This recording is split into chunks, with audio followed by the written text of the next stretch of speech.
All right, here we go. Welcome back to the Yeah, Your Future Endeavors podcast.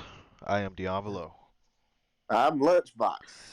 and today we are bringing you another top 10 list. And this list is going to be our opinions on the top 10 greatest wrestlers of all time from every era, not from, just in general, our our list of top 10 wrestlers of all time. I think this is going to be very interesting. I agree. Um, I do. I think I feel like we both put a lot of thought into these lists. Um, I know we both talked about how hard this list was to do because Oh god, uh, yeah. a lot of factors had to come into play for it. Um, and I'm really excited to hear your list. I'm really excited for you to hear my list.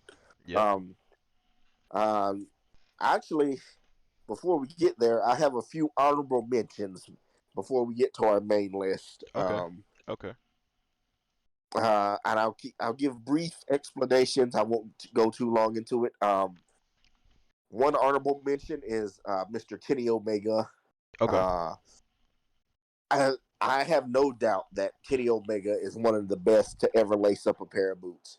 He is a phenomenal wrestler. I just think for me, there's just something that hasn't happened yet for him to shoot him into that upper echelon of the greatest of all time. I think that he can make it. I have no doubt that he will one day go down as one of the greatest.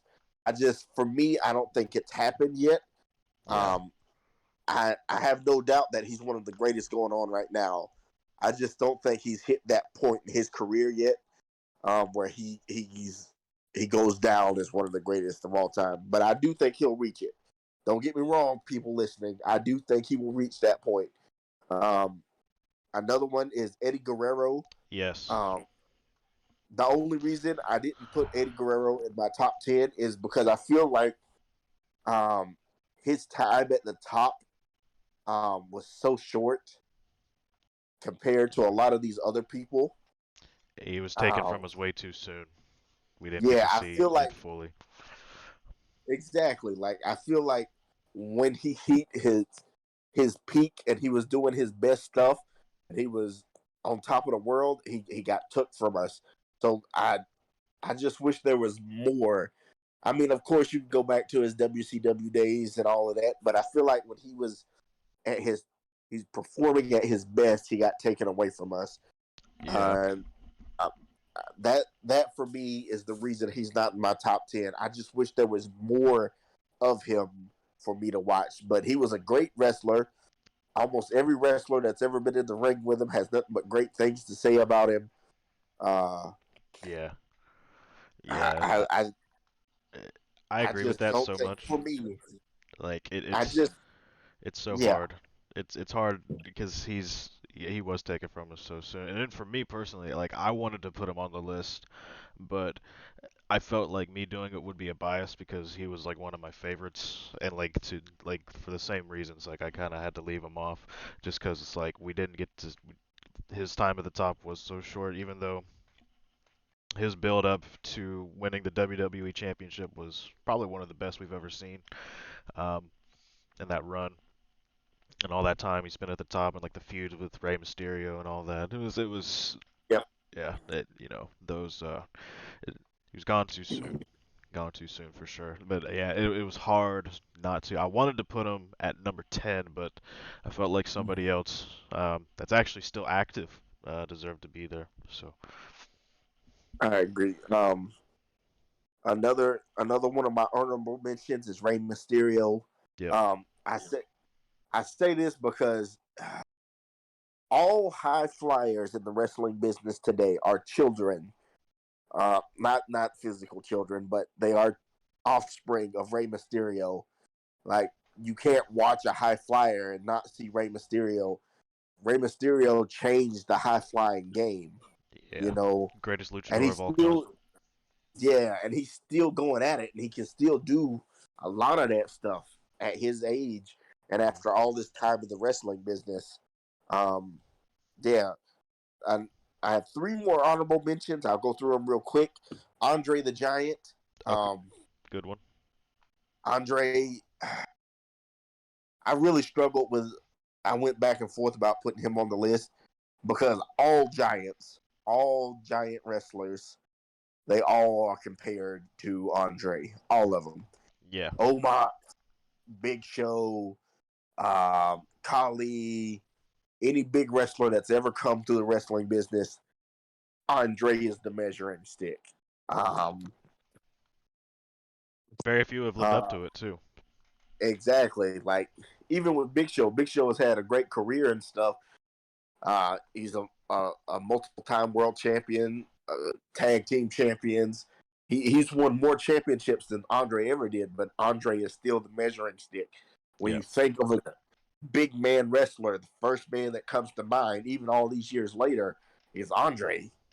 Um, but yeah, and then I put Randy as an honorable mention because I don't know. I think all the people I picked on my list, I think they outshine Randy.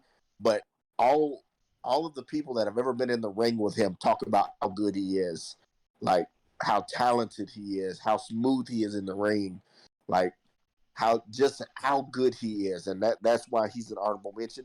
yeah. And my last honorable mention is Brock Lesnar Okay. because I feel like Brock Lesnar is the only time that they got the monster gimmick right. Uh, because they've tried it several times now. They've tried it with Ryback. They've tried it with other big dudes, uh, Yeah, other, with similar physiques as Lesnar. They've tried it with Lars Sullivan before all that crap went down with him, and I feel like they've never been able to capture that again like they did with Brock. You know what I'm saying? Like, yeah. I agree. I agree completely. uh, He's definitely the pinnacle of the big man or the monster. I mean, the monster. yeah. Um, so yeah, I like those honorable mentions. Definitely, definitely agree with some. Um, there's probably one person in there I'd have put in the top 10, and you'll hear it in a little bit here. Um, Okay. but yeah, yeah. Also, I like the honorable mentions. You ready to get into the top 10 list? I'm ready to get in the top 10 list, brother. All right. So, you want to go first? I can go first. My number 10 is Mr. John Cena. At number 10, really? At number 10. The Wow. only reason, and I'll explain it later. There's a reason that I don't have him higher on the list, Hmm. but uh, with his with uh with his popularity plus his in-ring ability, plus his promo skills, plus his championship victories, there's no way you don't put John Cena on your list. Yeah. Um, he's just good. He's uber talented, you know. Um, he's really good. Like I really, one of my favorite things to ever happen was when he started the U.S. Open Challenge and was just putting on great matches with all those younger talent.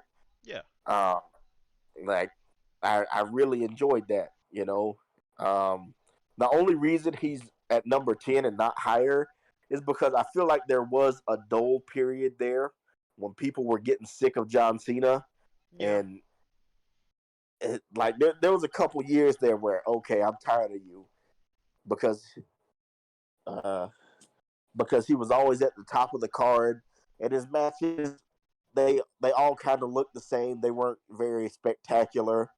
Hmm. Um, And that's not to say that he's not a good wrestler because if you watch his matches with AJ Styles or like we said, those when he was doing the US Open Challenge, he can put on good matches. I just think that there was a dull area there for a couple years where he just wasn't like his promos became stale. It was all the hustle, loyalty, respect. They were generic, Yeah. you know.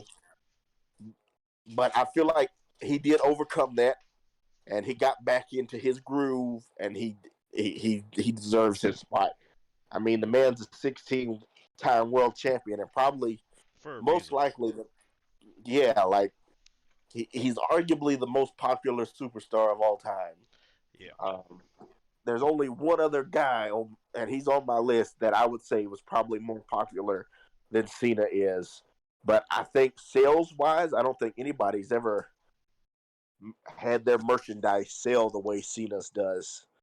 Yeah, no, definitely not. Um, I definitely agree that Cena should be on the list, but he's on my list, but I definitely put him higher. Um, but I'll explain why here in a minute. But I like the pick. I do. I think Cena deserves to be on the list, 100%. Um, his impact in and out of the ring is unmatched. So um, really, really, definitely, definitely agree. So good pick, my man. Mm-hmm. Um, so before I get into my number 10, um, here's all the factors that I considered. Obviously, championships are important. Um, Yes. quality of the matches, your in-ring work is important. Your promo ability, your character work, all of that, everything needs to be taken into consideration.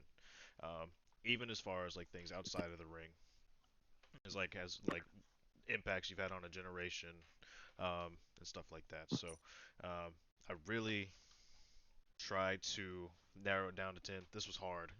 This was really fucking hard. Um, so at number 10, I have Randy Orton. I think Randy deserves to be on the list because obviously 14 world championships. That's like it's like top five all time. I know. Like I think he's tied with Triple H or something, and they're just behind Yeah. Cena and Flair. So top five in world championship reigns. Um, he's probably one of the best in ring performers. Just as like strictly from the quality of his matches. Of this generation, like and from the time that like when we think about like ruthless aggression era through the PG era to where we are now, I think the quality of his matches have always been really good. There's some that I mean, obviously he hasn't always had like the greatest of matches, but I think more often than not, when Randy Orton gets in the ring, he puts on a very good quality performance. Um, his character work is absolutely nuts.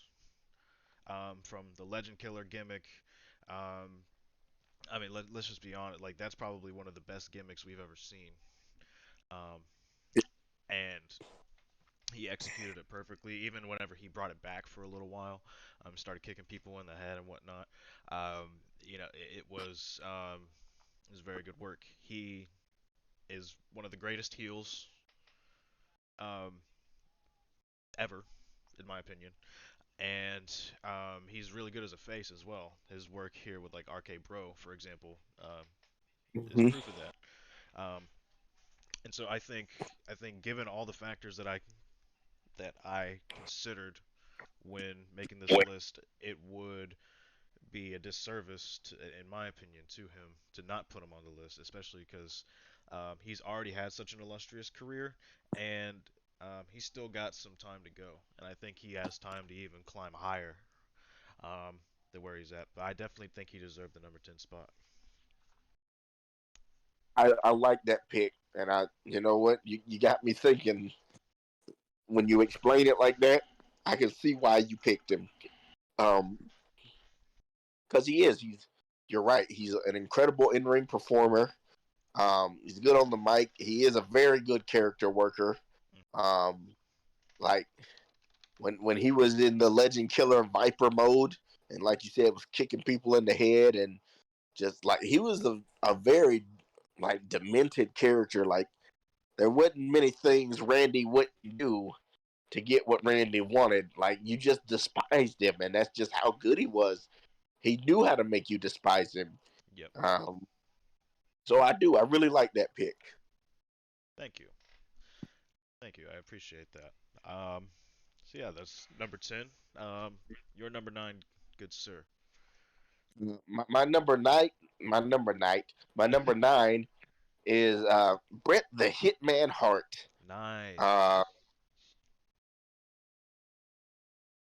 I picked him because I feel like while other superstars, other wrestlers on this list may be more popular than he was, um, I don't think uh, I don't think they had the same impact. A lot of them had the same impact that Brett has had on the wrestling world.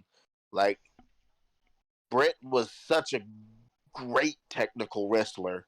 Like he never hurt anybody. His matches were always top notch. He was a decent promo. Um, he was fairly popular during his time. Hmm. Um, while he was at the top, he was always he either had the championship or he was in the championship picture. Hmm. Um, and I just think a lot of wrestlers today find him to be one of their big inspirations and how they wrestle and all of that. I just think his impact on the wrestling world is so big, and he's just so good because you know how many people talk about him versus Shawn Michaels at WrestleMania being that one moment that made them decide they want to be a wrestler. You Yeah. know what I'm saying? Like he's had such an influence over modern day wrestling. Um, a lot of people look at him as the best. Like I mean, not trying to make a pun here, but the best to ever do it Yeah. in ring wise.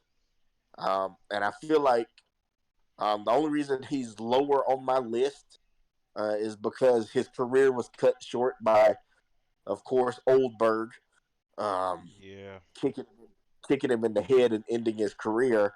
I feel like if that never happened, oh man, he'd be much higher on my list because he would have went for several more years. Um, he would have put on so many more classic matches. I'm certain he would have won the world title several more times. Um, and I feel like his influence would be even greater than it already is. I like the pick. I agree with you. Um, it's like every technical wrestler that you see in ring nowadays, or since him, there's a little bit of Bret Hart in them. And so I agree. I Like agree. he's aspired like people to want to continue that technical side, especially now with a lot of people moving towards like that high flying style. To still see technical wrestlers and like people that appreciate what Bret Hart has done is really cool to see. So I definitely agree. I like the pick. Thank you, thank you. Um, your number nine, sir. My number nine is Triple H. Mm. So once again, like all factors considered, championships, 14 world titles is quite substantial. Um, he's put on incredible matches his whole career. Um, I mean, just off the top of my head, you could think about like all the elimination chambers, the matches with Undertaker at um, at WrestleMania, his feud with Shawn Michaels, um, even like coming back like multiple times and like doing work with the Authority that ties into like his character work and stuff. Um, really incredible heel, really good as a face as well, even though he did it sparingly. Um, and obviously like what he's done with NXT is quite incredible and inspired a generation there. But I just think once again like kind of for like the same reasons as Randy Orton. The quality of Triple H's matches have always been really good. Um, he's a really good character, really incredible promo. Um, Unfortunately, he was injured a lot, but whenever he was around, um, he put on he put on bangers, and he did it for a very long time.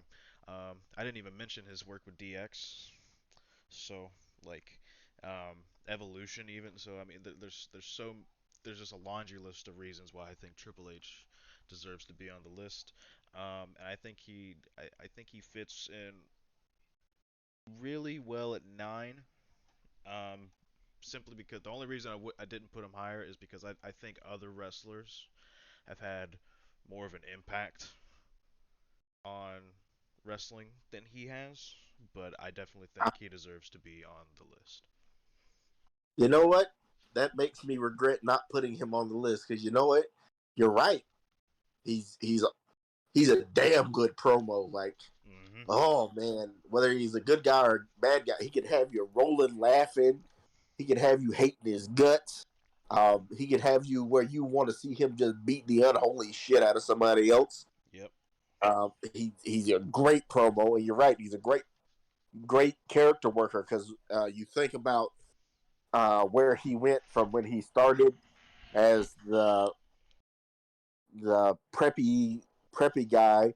Then he went to DX, and even DX changed when Shawn Michaels left, and what it became with him and X Pac and Road Dogg and Billy Gunn.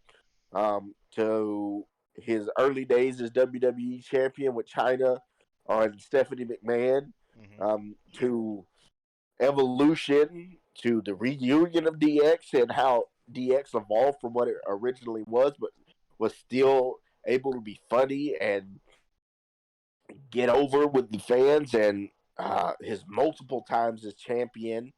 Um, but for me, the one thing you said that stuck out to me the most, as good as he was in the ring, um, as good as he was on the mic and all of that, his work with NXT, I feel like uh, it changed pro wrestling.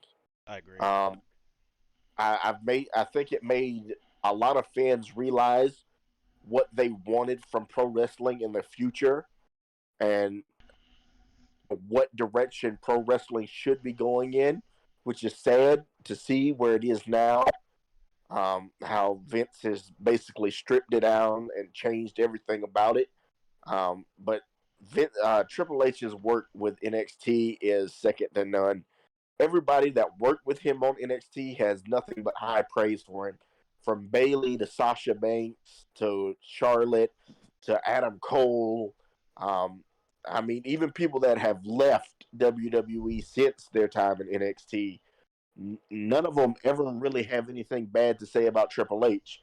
They all have high praise for him, and they love being able to work with him in NXT. Yep. And I think maybe I think a lot of future generation stars will feel the impact of Triple H's work with NXT. So I really enjoy the pick. That's a really good pick.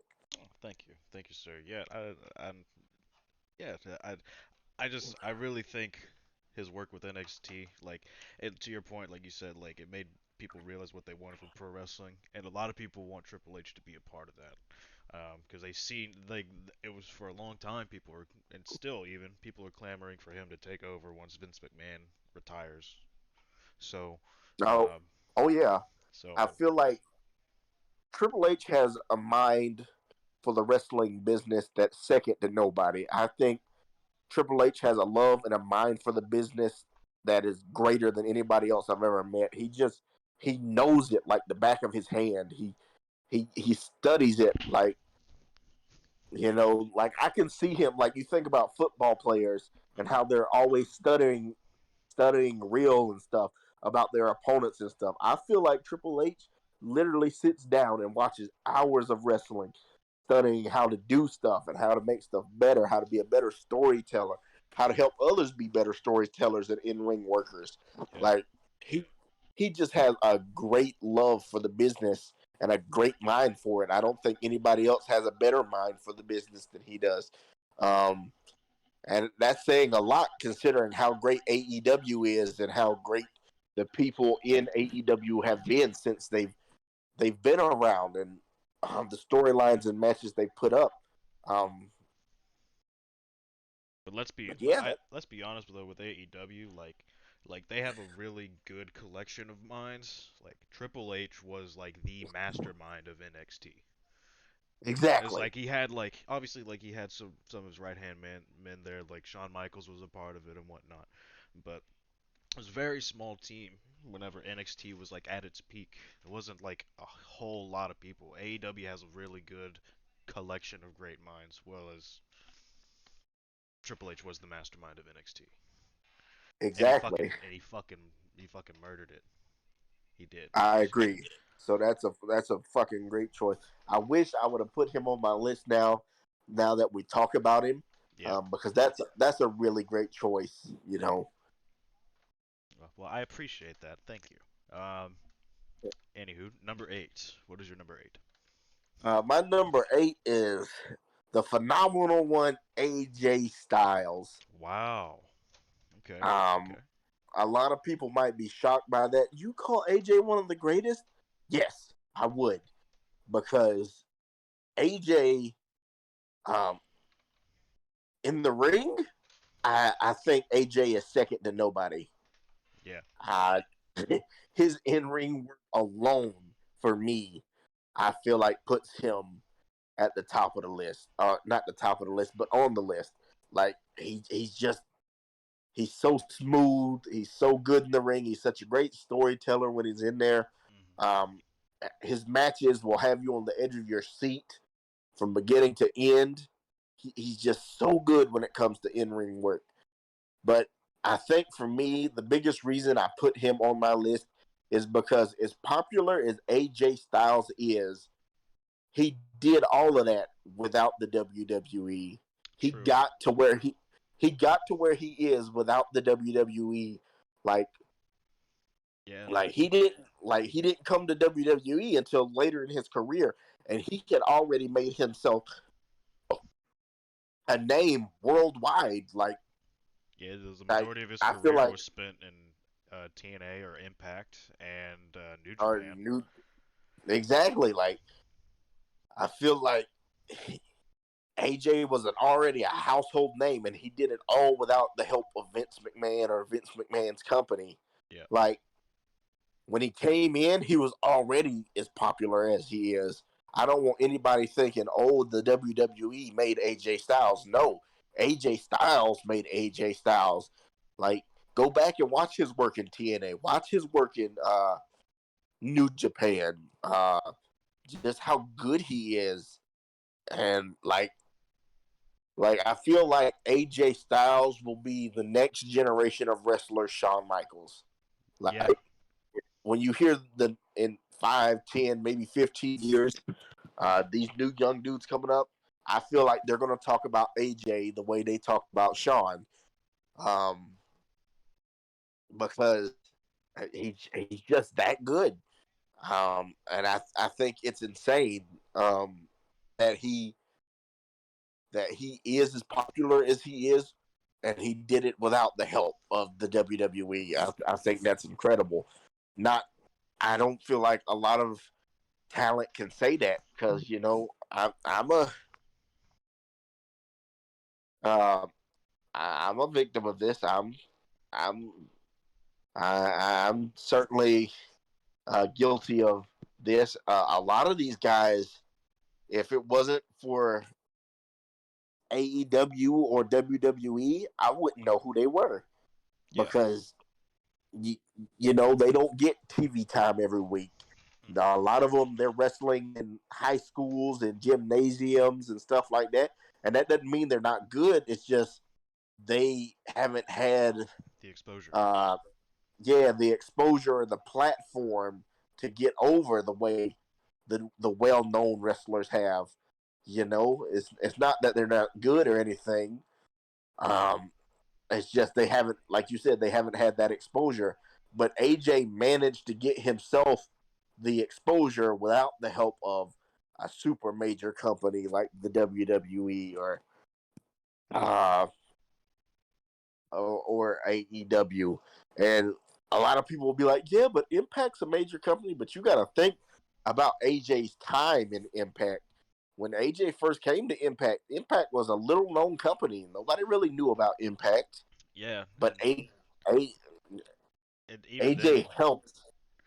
even then, Impact was never on the level of like an AEW or something like that, or even like WWE for that matter. Like they were still like very much like tiny compared to WWE whenever they were really popular. Exactly. Like I feel like uh, Impact has always been small time compared to everybody else. You know. But they were Um. great whenever they were good. Well, that made no sense. But they were great whenever they were at like their peak. They were fucking amazing. All the talent they Oh yeah. had in there. Um, Oh yeah. but then Hogan came up in there and ruined everything. Oh yeah. Oh yeah. Hogan and Bischoff came and things got real nasty Yeah, it was for like a long time there. WCW Like light. it's true, but yeah, that's I honestly in ring wise, of the modern generation, I don't. There's very few people I think that can be mentioned even close to AJ. Kenny Omega being one of them. Uh, Yeah, Somebody else that's on my list actually next uh, is somebody else that I think uh, is up there, but it's very few. There's not even a handful of talent that can say that they can put on matches that could be compared to AJ's because AJ's just that good. yeah, and he's been doing it for a long time and many different promotions. So, um, Oh yeah, yeah, I like the pick. I respect it. I didn't put him on my list, but now I definitely like I'm having some consideration simply because of the point that you said like he did all like he got his popularity by himself without the WWE system. yep. So he did it Like simply because he was just that damn good. He's oh phenomenal yeah, and for he's the only guy in recent memory um, that excuse me, he's the only guy in recent memory that I know of that didn't automatically go to NXT when they signed him. yeah. Because Eric Young did, Samoa Joe did, Shinsuke did, Bobby Roode did. Adam Cole, yeah, Bobby Roode, like all these really good wrestlers. Keith Lee, like Karrion Cross, all or Killer Cross. That's probably what he's going by again now. Like all of them, all of these big time names, all of these phenomenal wrestlers, all of them went through NXT. AJ is the only one I know that was so popular that they didn't make him go through NXT. They put him directly on the main roster. Yeah, he debuted in the Royal Rumble of all places too. So that was pretty cool, Exactly. and that was an insane pop whenever because it was a complete surprise. Like nobody expected it. Um, but yeah, no, I like it. I like the pick. I really do. Thank you. Um, yeah. So like I said, I did not put AJ Styles on my list, but if I had an extra couple picks, like if it was like a top 15, he'd probably be in there for sure. Um, my number I eight is feel you. someone that you just mentioned, Bret Hart, Bret the Hitman Hart. I mean, obviously, the best there was. Obviously, that whole gimmick, but yeah, just obviously like for all the same reasons that we already talked about. He's inspired a generation of technical wrestlers. His in-ring work is great. Obviously, we brought up the matches with Shawn Michaels. Shit, the British Bulldog match at SummerSlam. Um, I mean, that's probably one of the best matches of all time. Um, he did it for uh, like a long time. He did continuously put on great matches for a long time. He did it in WWF and WCW. Great character work, really good on the mic. I don't see how you don't put him on the list anywhere, but I think he slots in really good at number eight. Um, Simply because I think the only reason I didn't put him any higher though is because Goldberg did kind of cut his career short.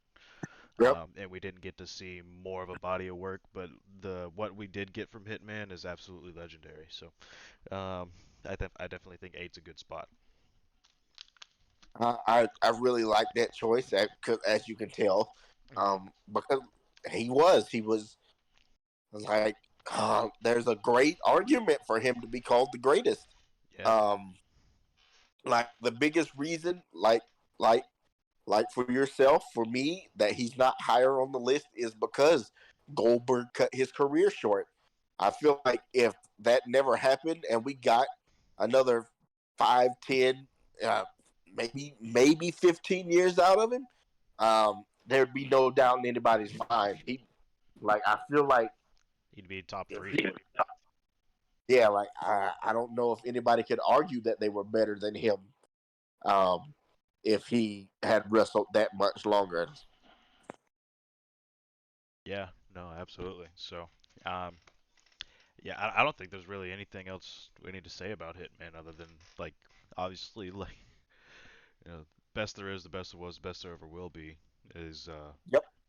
is something to not take lightly. Like he is definitely um he's definitely up there, and he's probably arguably the best in ring talent, like as far as like just pure wrestler um to Yes. ever be in the ring. But um Yeah. but like I said, arguably, he's definitely a top three in that regard. But top I 10 all time, I like him in the 8 9 area. Um, yeah. so yeah, so moving on from there, number seven, sir. My number 7 is Mr. Brian Danielson. Um, Wow, nice. Okay. I picked him for a couple reasons. Like AJ, I said, in ring wise, there are a few that can say that they match AJ in today's world. Brian Danielson is one of those people. Um, for people that say, "Oh, that's not true," his two matches recently with Adam Page are proof of that, and his match with Kenny Omega are proof that when in the ring, there are few that stand toe to toe with Daniel Bryan or Brian Danielson. He's just that good, and uh, the fact that he was never supposed to be at the top of the card, but he got himself so over that they were forced to put him at the top of the card.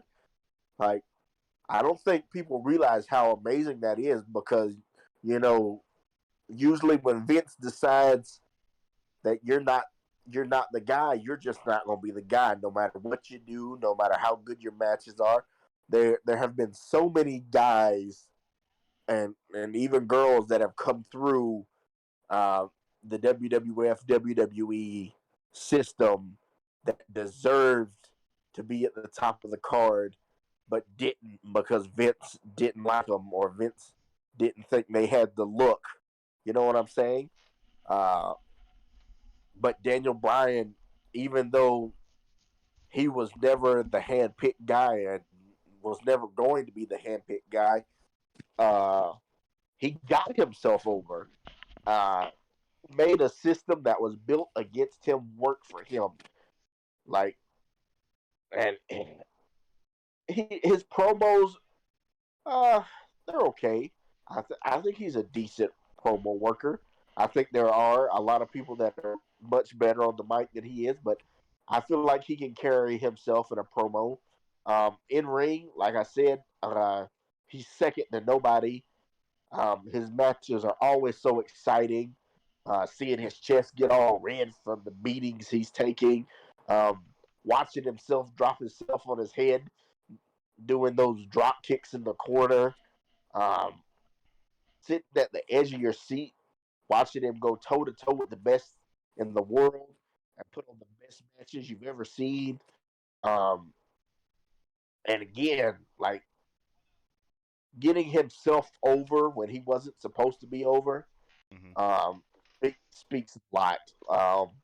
Because they fired him once They did. because of they fired him when he first came in with the Nexus because he choked the announcer with a tie, and Yeah. that was just violent for them. So they fired him. But the demand for him was so high that they had to bring him back, Yeah. and it didn't stop there. They brought him back, and they thought that'd be the end of it, but he just kept getting himself over. Like I remember, I don't know if you remember, but when he faced Sheamus at WrestleMania 28. That's the year The Rock first faced Cena. Sheamus beat him in like 8 seconds or something, and the backlash. Yeah. Oh, the everybody was pissed. Like nobody wanted to see Sheamus win. Nobody. Like no offense to Sheamus. I think Sheamus is a decent in-ring worker. He's a good heel. He can be a good face. He's definitely a good talent, but nobody wanted to see Brian Danielson lose to Sheamus, and they were mad that he lost in such a quick term. And then you fast forward to WrestleMania 30.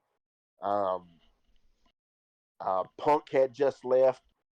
Brian was actually scheduled to be lower on the card, but the fans were all over him, Yeah. and they just refused to accept him in any other position than the main event of WrestleMania 30. And now that moment alone, not including the comeback that he would make after all the injuries, the great title run and feud he had with Kofi and AJ, like excluding all of that, that one moment at WrestleMania will go down as arguably top three biggest and best WrestleMania moments. Like Yeah. I like mean, it's got to that be up there. It's hard. like It's hard to name one better than that. Like, just 'cause like exactly it was never supposed to happen.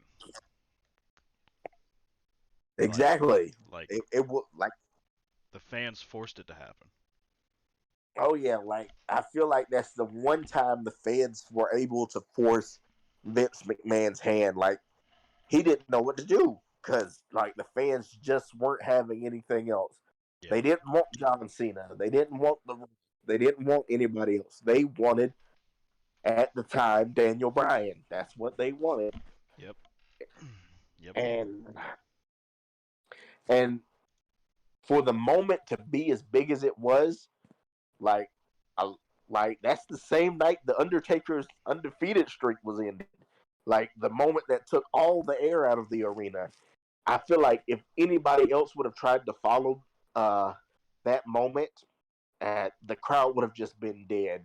But Yeah. because it was Brian Danielson, and they loved him so much, he lit the crowd up. Like he brought them back to life with his victory, and it's just amazing. So that's why I put him at the spot I did. And I think that he's still got a lot more in him, and I can't wait to see it. Yeah. Um, I respect the pick. Um, he did not make my list, but I would definitely put him in that like 11 to 15 range. Yeah, Just for all those reasons, like he's just great all around, and he's still doing it. Um, I think his best work is yet to come, especially in AEW with the freedom they have, and now that he's definitely like um, he's brought the American Dragon back. And I really enjoy what he's doing over there. So I definitely think before it's all said and done, he'll definitely move up into the top 10. I don't see how he doesn't. Um, but he's still got, I mean, got many many years. So like, I, yeah, I feel that. he's got so much time to, like, I definitely think before it's all said and done, he'll definitely be like near the top five. Um, but I'll reevaluate in 10 years. I, um, yeah, we'll redo this podcast in 10 years. yeah, we'll redo it in 10 years whenever he's broken the world title record or something.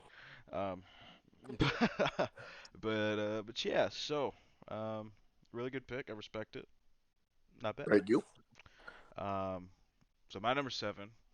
Um, and I want to preface this by saying that I do not like this person at all. But Okay. as far as their impact on wrestling and everything, consider just as far as wrestling goes, I felt like they had to be on the list. It would be like not fair of me to keep them off because I do not like them. Uh huh. It's Hulk Hogan. Yep. That's who I thought you were going to say. Yep. Um. It's like I think he's a racist piece of shit, but um, as far as like his impact on the wrestling world, the quality of his matches, um, his character work, I stress that by saying his stuff with the NWO is fantastic. Um, he's definitely one of the greatest of all time. I put him at 7 because I think there are just some others that have had more of an impact on a generation. But Mhm. he was like, I mean, if you think about it, really, like he was the first like superstar, like the first like major superstar. Like Oh yeah. he really put wrestling on the map and kind of helped lead it all along to where it is today. Um, and so, for those reasons, I think he deserves to be on the list. But like I said, I think he's a racist piece of shit. So I'm gonna leave it at that. Hulk Hogan at number I, 7. I agree. You know, he didn't make my list because he is a racist piece of shit. Yeah. But I cannot sit here and deny the impact of Hulk Hogan. Like you said, he's the first megastar of wrestling. Um, yeah, there were people before him that were popular, but that was also in the territory days. Yep. And while they may be popular in certain states and stuff, in other states they were unheard of. You know, Hulk Hogan was the first um, countrywide, maybe even worldwide superstars. Um, like he took wrestling to a whole nother level. You Right. know, like he brought wrestling to the world. Um, I feel like Hulk Hogan's impact cannot be denied. Um, he he showed the world what a big time superstar is, what it is to be a big. And you know, he wasn't the greatest in ring worker, but he did put on good matches. Um, Yep. he he he had some wild ass promos. He did. Um, um, and he, but he helped uh, wrestling get over into mainstream media. You Yeah. know, like he made it make that crossover. That's when wrestling started getting involved with music and stuff, like with Cyndi Lauper and all of those other people. Yep. Um, and how they had a cartoon show, and how Hulk Hogan would eventually make movies. I mean, his movies were crap because he's a terrible actor, but Yeah. but he made movies and he made guest appearances on TV shows. Hulk Hogan kicked open a lot of doors for professional wrestlers. I would argue that The Rock wouldn't have had the opportunities to make it into Hollywood if people like Hulk Hogan didn't open that door first. Yeah. Uh, and and the second thing for me um, is I feel like, and somebody can argue with me all they want to, the greatest heel turn to ever happen in professional wrestling is Hulk Hogan joining the NWO. Oh my Because God. Yeah. I, I feel like all heel turns are compared to that because nobody saw it coming. There was no internet, there were no dirt sheets, there was none of that. So nobody knew it was coming. So when it happened, Yeah. minds exploded because up to that point he'd been America and vitamins and Jesus and like Yeah. he'd been the ultimate good guy. Like he was the ultimate face. And then he and broke bad. and then he broke bad and hit that leg drop on Randy Savage, and professional wrestling as we know it changed again because of Hulk Hogan. Yep. And I just, like you said, you can't.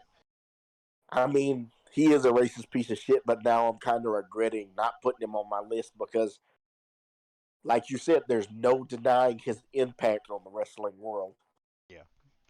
Yeah, and like I struggled. Like I wanted to leave him off for that reason, but like I felt like I had to put him on simply for the impact. But he's like we said, um, he is a racist piece of shit.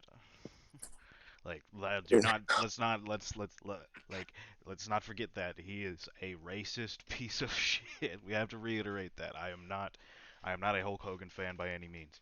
Um, but he has had an undeniable impact on the wrestling world. So he's number 7 in my eyes.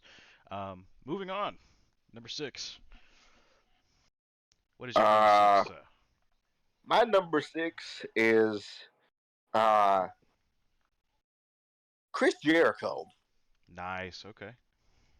I picked Chris Jericho because uh, in ring wise,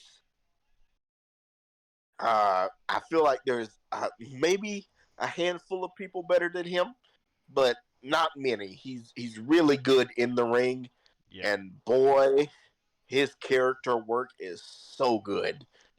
Like, The amount of times um, he's reinvented himself is astounding as well to stay relevant for so long.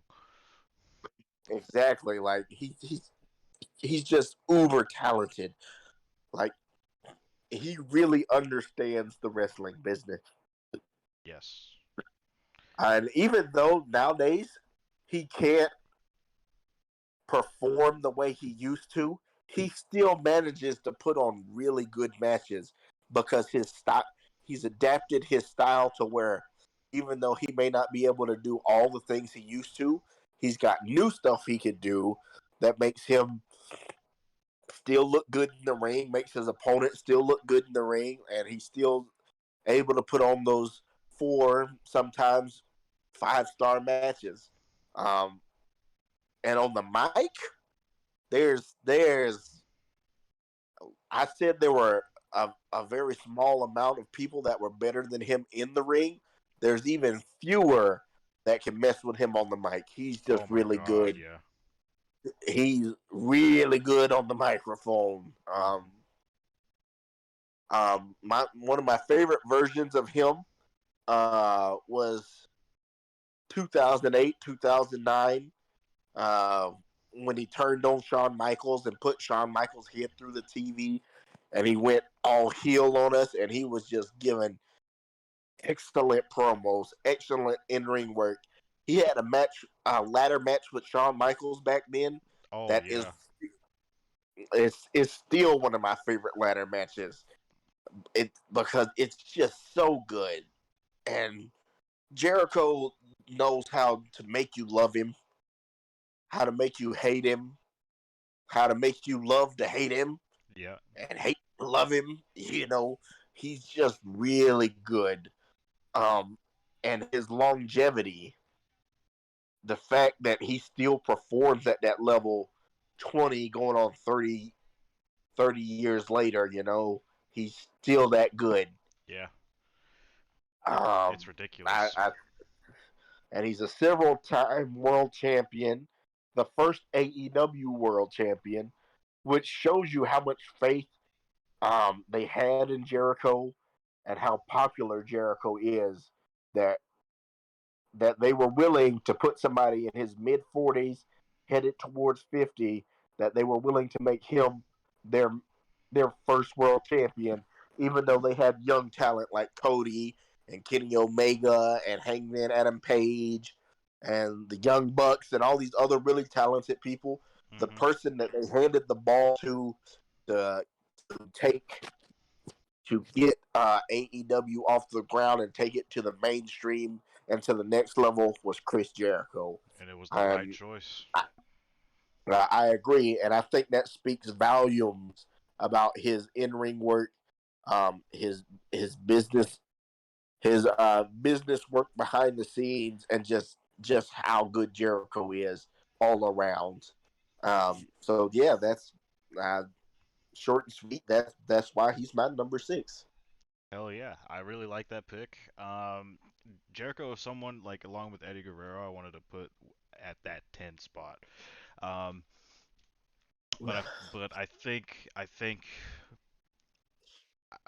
think I'd probably put him at 11. but I really definitely could understand why you would put him in the top 10. He has been that damn good for that damn long. Um, and like his character work, and this is the thing too, like he's reinvented himself so many times, like I said, right? But he's never really missed with the character. Each time he's and reinvented himself, whether it be, the Ayatollah of Rockarola to to his heel run in 2008 and 2009 to the List of Jericho era, the Painmaker, Le Champion, like everything has been so good, and he's done it for so long across many different promotions. Um, Yep. the dude's a fucking wrestling genius, so yeah, Yeah. he's definitely deserves to be up there. And he's still doing it, man. Like his stuff with the inner circle has been really good. Yeah. Um, so yeah, and let's not like his feud with MJF actually was pretty like it was really well done. I think he's just been a quality performer um, his whole career, and yeah, I don't know. I don't think there's really much else you could say about Jericho, man. He just deserves it. I agree. Well, leading into my number six is actually someone you mentioned that just that may or may not have had a feud with Chris Jericho, Shawn Michaels. I have it number six. So Sean um, is one of those people like if you ask a lot of people and you see the influence that he has. I mean, look at all the people that are doing super kicks nowadays, right?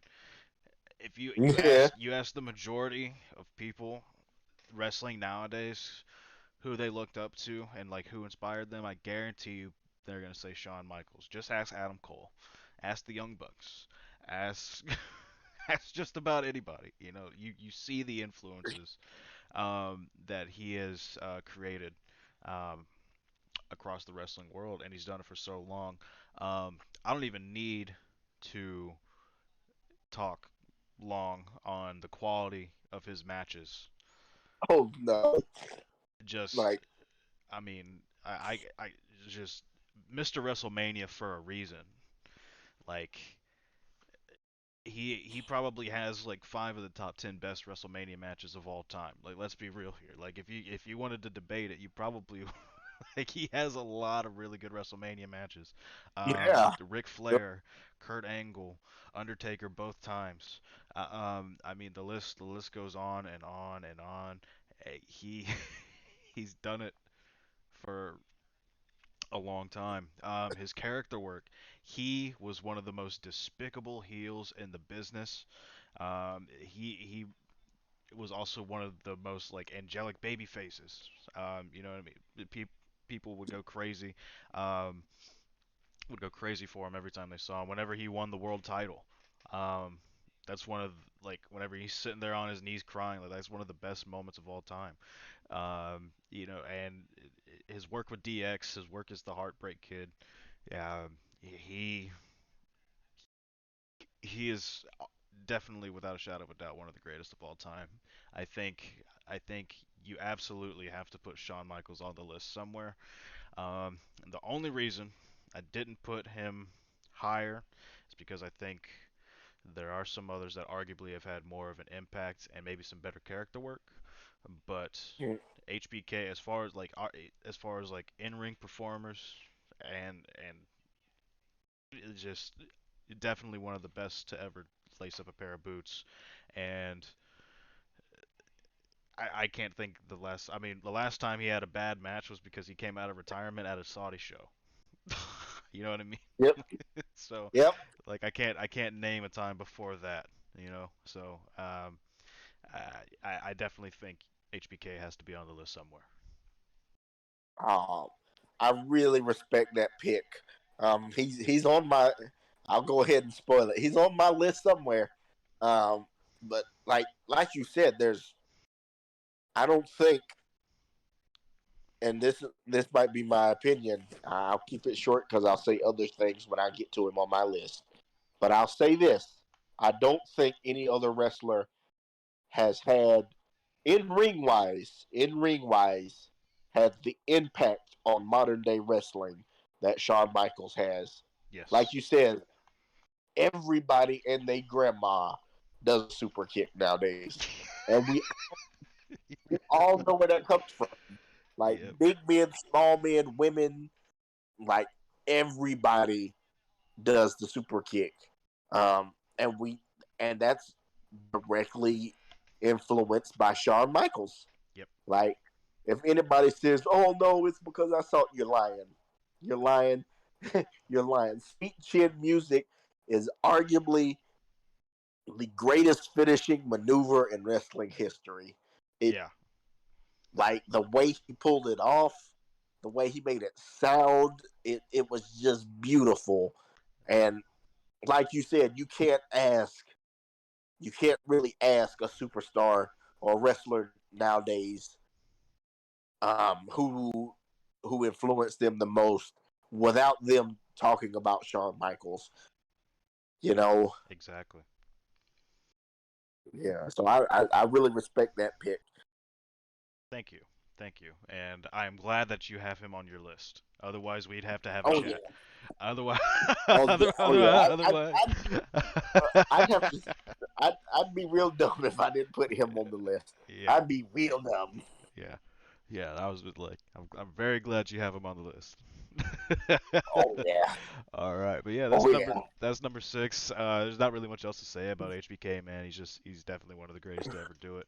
Um, but yeah, so number 5, Halfway, halfway. halfway. My number five um, is somebody that even years after he started, I mean years and years and years after he started, his impact is still felt and is by a lot of people still considered the best to ever do it. Uh, Especially a lot of the older guys. Yep. But my number five is the Nature Boy, Ric Flair. Yeah. I don't care. I don't care what anybody says. You cannot deny the impact of Ric Flair. Um, while I feel like Hulk Hogan may have been the first, um, he may have been the first megastar. I feel like Ric Flair may be that first real in ring general. Like Yeah.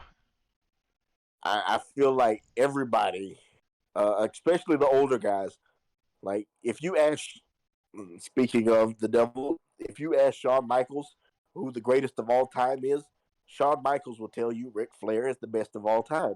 Yeah. If you ask Triple H, Triple H may say HBK, but he's most likely also going to tell you Ric Flair. Yep. Ric Flair's influence has lasted generations and generations.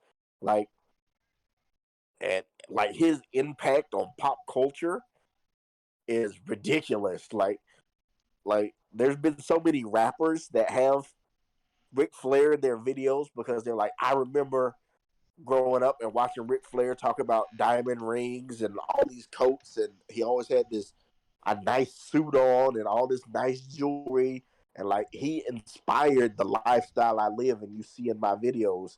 Like Ric Flair has had a huge impact Yep. on the world, and in ring, especially in his younger days, Whew. there were you couldn't mess with him. Yeah. He was just that good. And even as he got older and he couldn't do some of the stuff he could when he was younger, he adapted his style and made it a little bit more comedic and was still able to get over. And even when he was in his late 40s, early 50s, and he came in, um, he was able to get himself over again with evolution Yep. and all the way up. I mean, even when his supposed last match with Shawn Michaels at WrestleMania, even though he was what 50 something there, Yeah. he still him and Shawn still put on one hell of a match. You know, like It they got got you. the moment of the "I'm sorry, I love you" is like top 3. Oh, Like, oh yeah, and man, then he kicks his that head broke off me. like that. It's like you knew. I think like you like going into the match, you knew it was gonna happen, but it still just broke your fucking heart. And yeah, and like even if And you like it would couldn't have hate broke your Sean heart. for it either. You couldn't hate him for it. It was like, Nah. they did that so perfectly. Oh yeah, like he could have just beat him, and you still would have been heartbroken. But seeing Ric Flair get up, all beat up, and still trying to fight, and then like you said, the "I'm sorry, I love you" with the one of the nastiest super kicks I've ever seen. Just oh, like like you said, it's one of the top WrestleMania moments. By far. Like that's even though I'm a huge Undertaker fan, and the Dead Man main evented that night, I think the moment that everybody remembers is Shawn Michaels and Ric Flair. Yeah. I Just I just I feel like he influenced he changed the way people wrestle.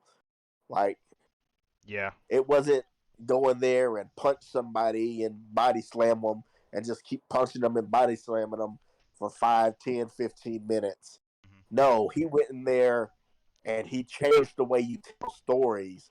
He he he got people more invested into the matches. Yep. Um, his his feuds with people like Ricky Steamboat and Dusty Rhodes and Harley Race, like they still influence a lot of people. Yeah. Um, and like even now, even though he's old and decrepit and should never, and I mean this with all my heart, should never strap up another pair of boots and get in the ring. Even when he just comes out there to make a brief appearance, the pop that he gets Mhm. because everybody knows who he is and they know what he's done and they know the impact he's had on the business. And Yeah. anybody that's like, oh no, he's not. He doesn't have that great of a. If you would not have Shawn Michaels if there was no Ric Flair, because that's just how much Ric Flair inspired Shawn Michaels. Like Yep. there's a picture of Shawn Michaels before he became a wrestler in his younger days.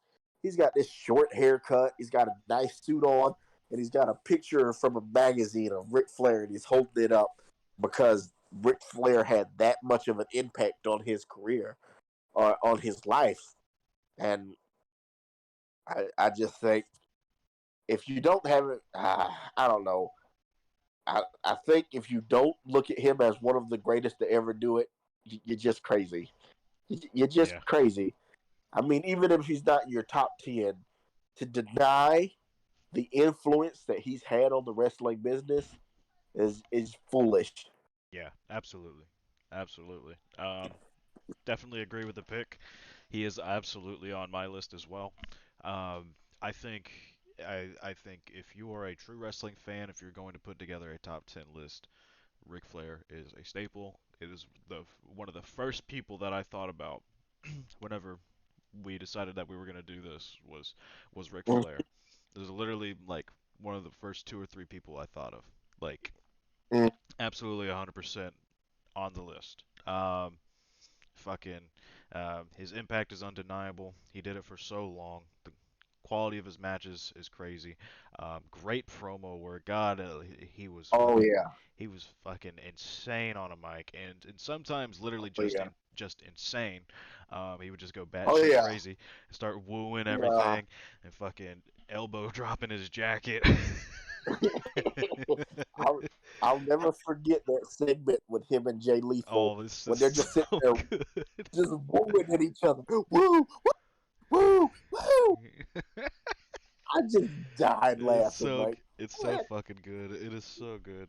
Um, he had a lot of promos like that where it was just him out there just going absolutely ape shit. But yeah, man. Yep. You know, considering his full body of work from character work, in-ring performance, promo skills, all that, and his impact on a generation, and it's still Yep. felt, and not even just a generation, on multiple generations. Um, Exactly. he's deserving of a spot. Very much so. Respect the pick. Yep. All right, number five. So my number five is The Undertaker. Oh boy, So, heck yeah. I think this is another one like um, has to be on the list. And for me, I think the top six that I have here are staples have to be on the list. Like you can't do a list without these six names. So my top six was like, and I think like maybe like seven through 10 is probably like debatable. But I Yeah. think my 6 through 1 is going to be like the staples. You have to have them on the list. Taker is someone that absolutely has to be on the list. Oh And yes. and if not for and if it you know everything else is obviously very important, but if one thing stands out about the Undertaker is that he did it for so long and he did it without breaking kayfabe. Oh yes. Like Oh yes. he was the epitome of a gimmick. Like he lived the Undertaker to the point where Yes. he was very rarely seen in public. Whenever you did see him in public, he was still very much in character. It was very seldom you ever see him break character, and people tried a lot. Like it was it was like notable that like people in the locker room would try to fuck with him in the ring to get him to break character, and he just didn't. Like he was. I think if you're looking at as far as character work, Undertaker is the the this like the pinnacle. He is the Oh absolutely yes. the pinnacle of character work. Um, I think he is the person that you compare others to, like as far as just like their full body of character work. The quality of his matches insane. Obviously, I mean, I don't even have to get into the streak. Like it was just fucking Yeah. like he did it for so long, and they were all really good matches. Um, and even outside of WrestleMania matches, I mean, Hell in a Cell with Mick Foley is one of the most iconic moments in wrestling history. Um, Oh yeah. all the Buried Alive matches with Kane. Um, hell, even with the fucking the Brothers of Destruction, his work as a tag team, the Ministry of Darkness was pretty good. Like he did so many good things for so long, and even whenever like the Dead Man gimmick got a little bit dull for people, he switched it up and became the American Badass for a little while, and that was pretty good in Yeah. itself. So I think his character work is unmatched. The quality of his matches are it's I mean, just go watch one. You know what I mean? And he's still like, even after like whenever he shouldn't have been wrestling anymore, like the quality of his matches were dipping down a bit. He still managed to like put on some pretty decent performances even through all the injuries. Um, Obviously, Mhm. he was in the ring a little bit longer than he should have been, but he did it for so Yeah. long, like 30 some years he was in the ring. Um, and his impact will forever be felt on a generation. Like, like he is probably the most iconic wrestler to ever lace up a pair of boots, arguably. And so I think he definitely deserves to be on the list. Um, and I think I don't know. I don't really know, I don't know what else to say. It's the fucking Undertaker. Definitely a Uh, staple for a list like this. uh, I 100% agree with that pick. He is on my list, and I will get to him because, like you said, you can't leave him off the list. Yep. Uh, he is that staple. I feel like, and some people might disagree with this, but I feel like when you think about wrestling, you think about the Undertaker. Yeah. Like you can't separate the two. You know, Absolutely. um, like for me, like you said, Ric Flair was one of those first three people you thought about. The Dead Man was one of the first three that I thought about. I can't. And of course, he is my favorite of all time. So I'm a little uh, I'm I'm a little biased when it comes to him, but I I've I've learned over the years that it's not just a bias. He's just really that good. And Yeah. I'll talk more about it when I get to him and why I picked him in the position I did. But I really like that pick, and I agree. I don't think you can make. He's definitely one. I don't think you can make a top 10 list. I know we've said several times that you can't make an argument about the best of all time without mentioning people. I'd say you can't make a top 10 list without adding the dead man. You just can't do it. Like, his Exactly. impact and all of that is just insane. But yeah, good pick. Really good pick. Thank you. Thank you. Moving on. Number 4. Um, my number 4 is I I thought about not adding him because of how short his run was compared to a lot of the other people on this list. But I just his impact is just too great, in my opinion. Is just too great not to add him. Hmm. So my number 4 is The Rock. Ah.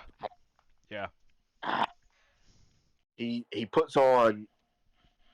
There are there people better than him in the ring? Yes, but I think that he still puts on great matches. Hmm. I don't think you can think about WrestleMania without thinking about Stone Cold and The Rock. You just can't do it.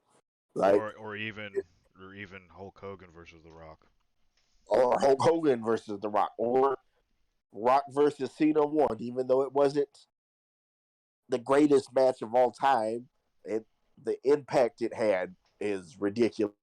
And Like, then they did I it don't again. think any other match could have been set a year in advance and got over the way it did. Yeah. Like, I feel like people would have soured on it, but because it was who it was, they stayed excited and anticipated a whole year. And I think that speaks a lot to The Rock. And for the short time he was there, the impact that he's had on the business, I mean, it's undeniable. While Hulk Hogan may have opened a lot of doors, especially like when it comes to Hollywood, The Rock kicked those doors open. Um, I feel like wrestlers nowadays are afforded more opportunities outside of wrestling because of The Rock. Um, and on the mic, man, Untouchable. untouchable. On the mic, The Rock is hilarious and killer promos. Yeah. Uh, Yeah. like, like John Cena's a good promo, but I feel like the only time I've seen John Cena lose promo wise is when he was going toe to toe with The Rock. The Rock just made him look Uh, ridiculous. Like, my favorite oh, he's Rock so good. promo is whenever he's getting interviewed by Coach backstage and he's getting him to dance. He's like, "Yeah, do a little turn, do a little turn." He's like, "Get your monkey ass out the Rock's picture." Oh, his He promo. was a fuck. He was the OG Savage. Like Oh yeah, he just said the craziest shit all just the time. oh yeah. Like, another example is when he was talking about Billy Gunn, and, He ended that man's and, career. he, and he's talking uh, and he's talking to God like he's Billy Gunn. Hello, Bobby. My name's Billy. It doesn't matter what your name is. Oh, I was dying, and and when when Bubba Ray first came to WWE, he had that little stutter thing that he had going on, Yeah. and he gets in the ring and he's talking to The Rock and he says, "You should know by now that we are the duh duh duh," and he stutters and The Rock stops him and he says, "It doesn't matter," and just goes to whooping on his ass, making fun of that man's stutter, and I just died. And like, who could ever forget that when he made that rock song to Vicky Guerrero. Oh my Oh, you god. no, bitch, you look horrible tonight. Like he on the mic, and he I like forgot almost. I almost forgot. Oh man. like I think you Another know good what, one. and I'll Uh, go out on a limb here. I feel like The Rock is the greatest entertainer to ever be in the wrestling business. yeah. He like he can make you hate his guts when he was a heel. He can make you die laughing when he's a face. He's the His epitome of promos sports always, entertainment. yeah, like his promos are always must see. Like and Yeah. and in the Another. ring, even though there are people better than him, he can still put on good matches. Like yeah. his match with Hulk Hogan, his matches with Stone Cold, his matches with several other people. Like there's a match that I like when it was the invasion angle, uh, and it was him, Undertaker, Kane, and a few others versus the ECW, WCW guys. That's one of my favorites. Oh yeah. Also, him versus Kurt Angle versus Undertaker for the WWE Championship. Oh A really yeah. good match. That's a really good one. And I just think Him versus his Brock at impact. SummerSlam. Yeah, I think his impact is undeniable. I think everybody wishes they could promo like the Rock promos. Yep. Um, and I mean, even you look at Becky Lynch. She uses the Rock Bottom now. She asked him for permission. That's how much of an impact he had on her. Exactly. She asked him permission to use the Rock Bottom. Um, they all anytime they want a legend to come back, usually the first or second guy they go to is the Rock Yep. because he just knew how to rock a crowd, man. And man, honestly, my favorite return of all time was when he went to host WrestleMania Yeah. because I remember the rumors of Justin Bieber and all these other people being out there, and the pop when he returned because he hadn't been in the wrestling business for 7, 8 years at that time.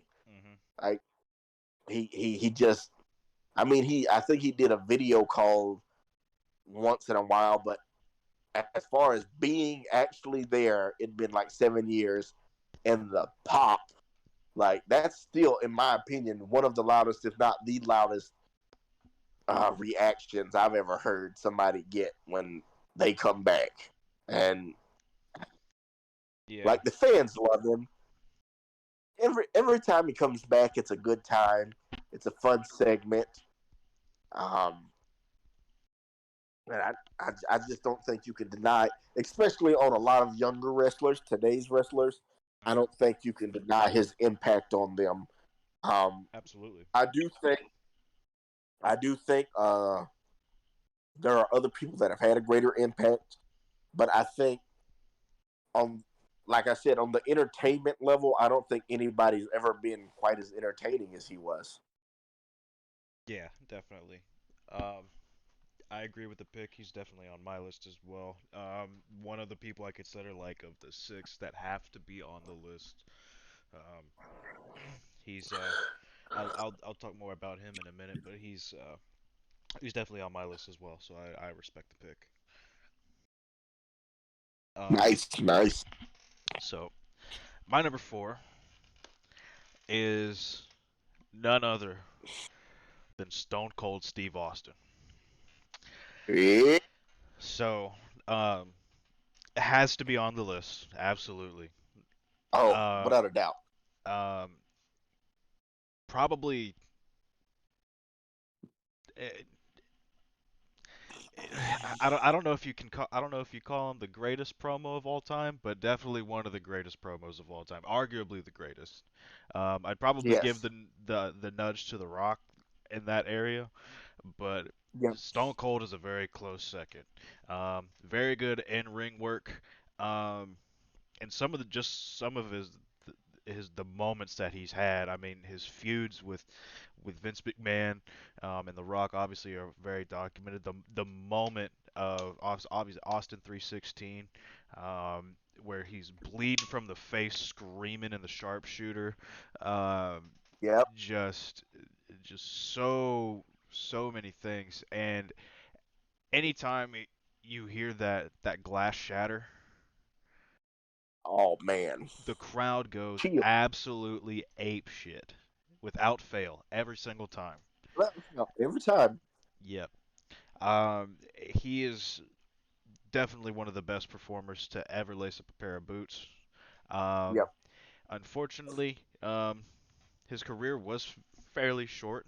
But I Yep. think the impact that he had even within that short time Oh, is almost unmeasured. Um, he he has to be on a top 10 list just from Um, what he's done. Um, and it just uh, you, you can't deny him. The character work, really good heel, and he was never really a face, but he was definitely kind of like more of like an anti-hero, where he was like he was still just kind of an asshole, but people cheered him anyway, and it was great. He was fucking awesome. Um, and he was absolutely hilarious. And it wasn't like he was trying to be hilarious, but like for example, like whenever Vince McMahon is in the hospital and he's disguised as the nurse. Like that shit is funny as hell. And then not even just him being there, he hits him with the fucking bedpan over the skull. Like he's absolutely hilarious and he doesn't really try to be. Or like in the grocery store with Booker T and you're just sitting behind him. He just cracks open a beer. Like he's absolutely hilarious. He was absolutely badass. Um, and it's like, and he did exactly what he said he was gonna do every night. He was gonna come down and stomp a mud hole in your ass. And that's exactly what he did. And I think his impact is undeniable.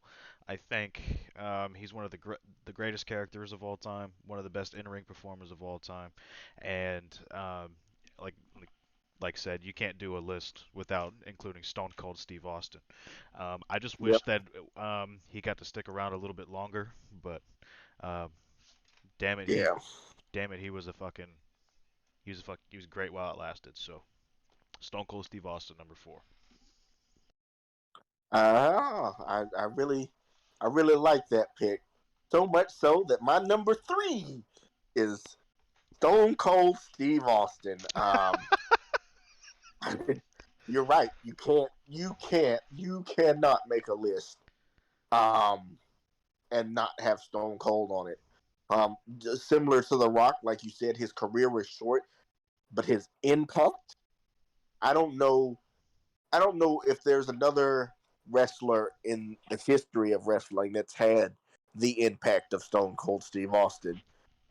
Man doesn't even have to do anything nowadays. Just like you said, he comes out there, you hear the glass break, he drinks a beer, and he goes home, and the Yep. fans go nuts. They and I will die on this heel. I don't care what nobody says. The most popular superstar to ever lace up a pair of boots, Oh, Stone Cold Steve. easily. At Like least to second me. to nobody. Like I feel like we said Hulk Hogan opened. He cracked the door open for the wrestling world uh to the world. Stone Cold kicked that some bitch in. Yeah. Like like he opened it wide open, just hit the gas, Yep. Drove through that drinking bitch with an beers all the ATV. way, beers and middle fingers to everybody on the way there. And stunners. He come out and stun And everybody. exactly. And I said earlier that the super kick, Sweet Chin Music, may be the Yep. greatest finishing maneuver of all time. If there Stunner's is up there one too. that might beat that, that quite possibly is more popular and more infamous than Sweet Chin Music, it is the Stone Cold Stunner. Yep. Like Every time you see him, you're just hoping somebody gets Stone Cold Stuttered. You're just waiting on it. Like like people just go nuts the second it happens. Just going nuts. You know. Um, I feel like I know that the WWE may be bigger now than it was in Austin's time, but I feel like if Austin was around nowadays, he'd be just as popular as he was, if not more popular, and he'd be taking the WWE to even further heights. He his in ring work, amazing. His promos, oh man, like I feel like The Rock was funny, but Austin was very serious with his promo work. Yeah. Um, I mean, he could be funny too, like his impact promo wise and on the fans is undeniable because even till this day, people somebody unrelated to Stone Cold Steve Austin could be in the ring giving a promo and you'll hear the fans, what? Yep. What? What? What? And you don't get that without Stone Cold Steve Austin. Yep. Like even sometimes now on occasions you'll hear a wrestler go, "Give me a hell yeah," and you don't get that without Stone Cold Steve Austin. Yep. And of course, his promo, the Austin 316 promo, might arguably go down as the greatest promo to ever happen. The only promo that I think might match that promo and infamy is the CM Punk pipe bomb promo. But other than Yeah. that, I don't I don't know another promo that has had the impact that the Austin 316 promo had. Can't say there I, has been. yeah, Austin's impact is second to nobody. Absolutely. Uh, I know it pisses Hulk Hogan off because Hulk Hogan believes that he had the biggest impact on wrestling history. No. Hulk Hogan had a great impact, but when wrestling looked like it was dying out, Stone Cold Steve Austin breathed new life into it and took it to a whole nother level. Yeah. Um, You think Attitude Stone Era, you Cold, think Stone Cold Steve Austin. oh yeah, Stone Cold is the face of the Attitude Era and partial face of the Ruthless Aggression Era. Because as the Ruthless Aggression Era was getting up and started, that's about when Austin's career was winding down and getting ready to end. Yep. But like, uh, you just can't deny Austin. You He can't. was another one that wasn't supposed to make it. You know, WCW denied him. Uh, ECW gave him a chance, and then he wasn't doing so well at first with the WWE because they gave him that silly ass ringmaster gimmick. But when they let Austin be Austin, Whew. he took it. Yeah, It he was something exploded. else. Yeah. And like you said, for definite, he's definitely one you can't leave off the list. He Yep. he is the most popular star of all time. You don't even have to have him come out there. Just let that glass break, and you hear the fans. And they Man start ain't going ape even shit. yeah. He ain't even walked out there yet, and these people are going just like you said, ape shit, nuts. Like his impact on fans and especially the fans. Some people may say that other people have had a greater impact in ring wise than Austin, but I think with the fans, there's never been anybody that Yeah. even come close to the impact Austin has had. Yeah, he You was know? just on a different level when it came to that. So Oh he, yeah, he's undeniable. Um, yeah, I mean, what else can you say about Stone Cold, man? Like, he's you arguably got can't. the greatest promo of all time. He's got some incredible matches, really good character work, obviously. And he's hit a Yeah. stunner on goddamn everybody. So, uh, Oh yeah.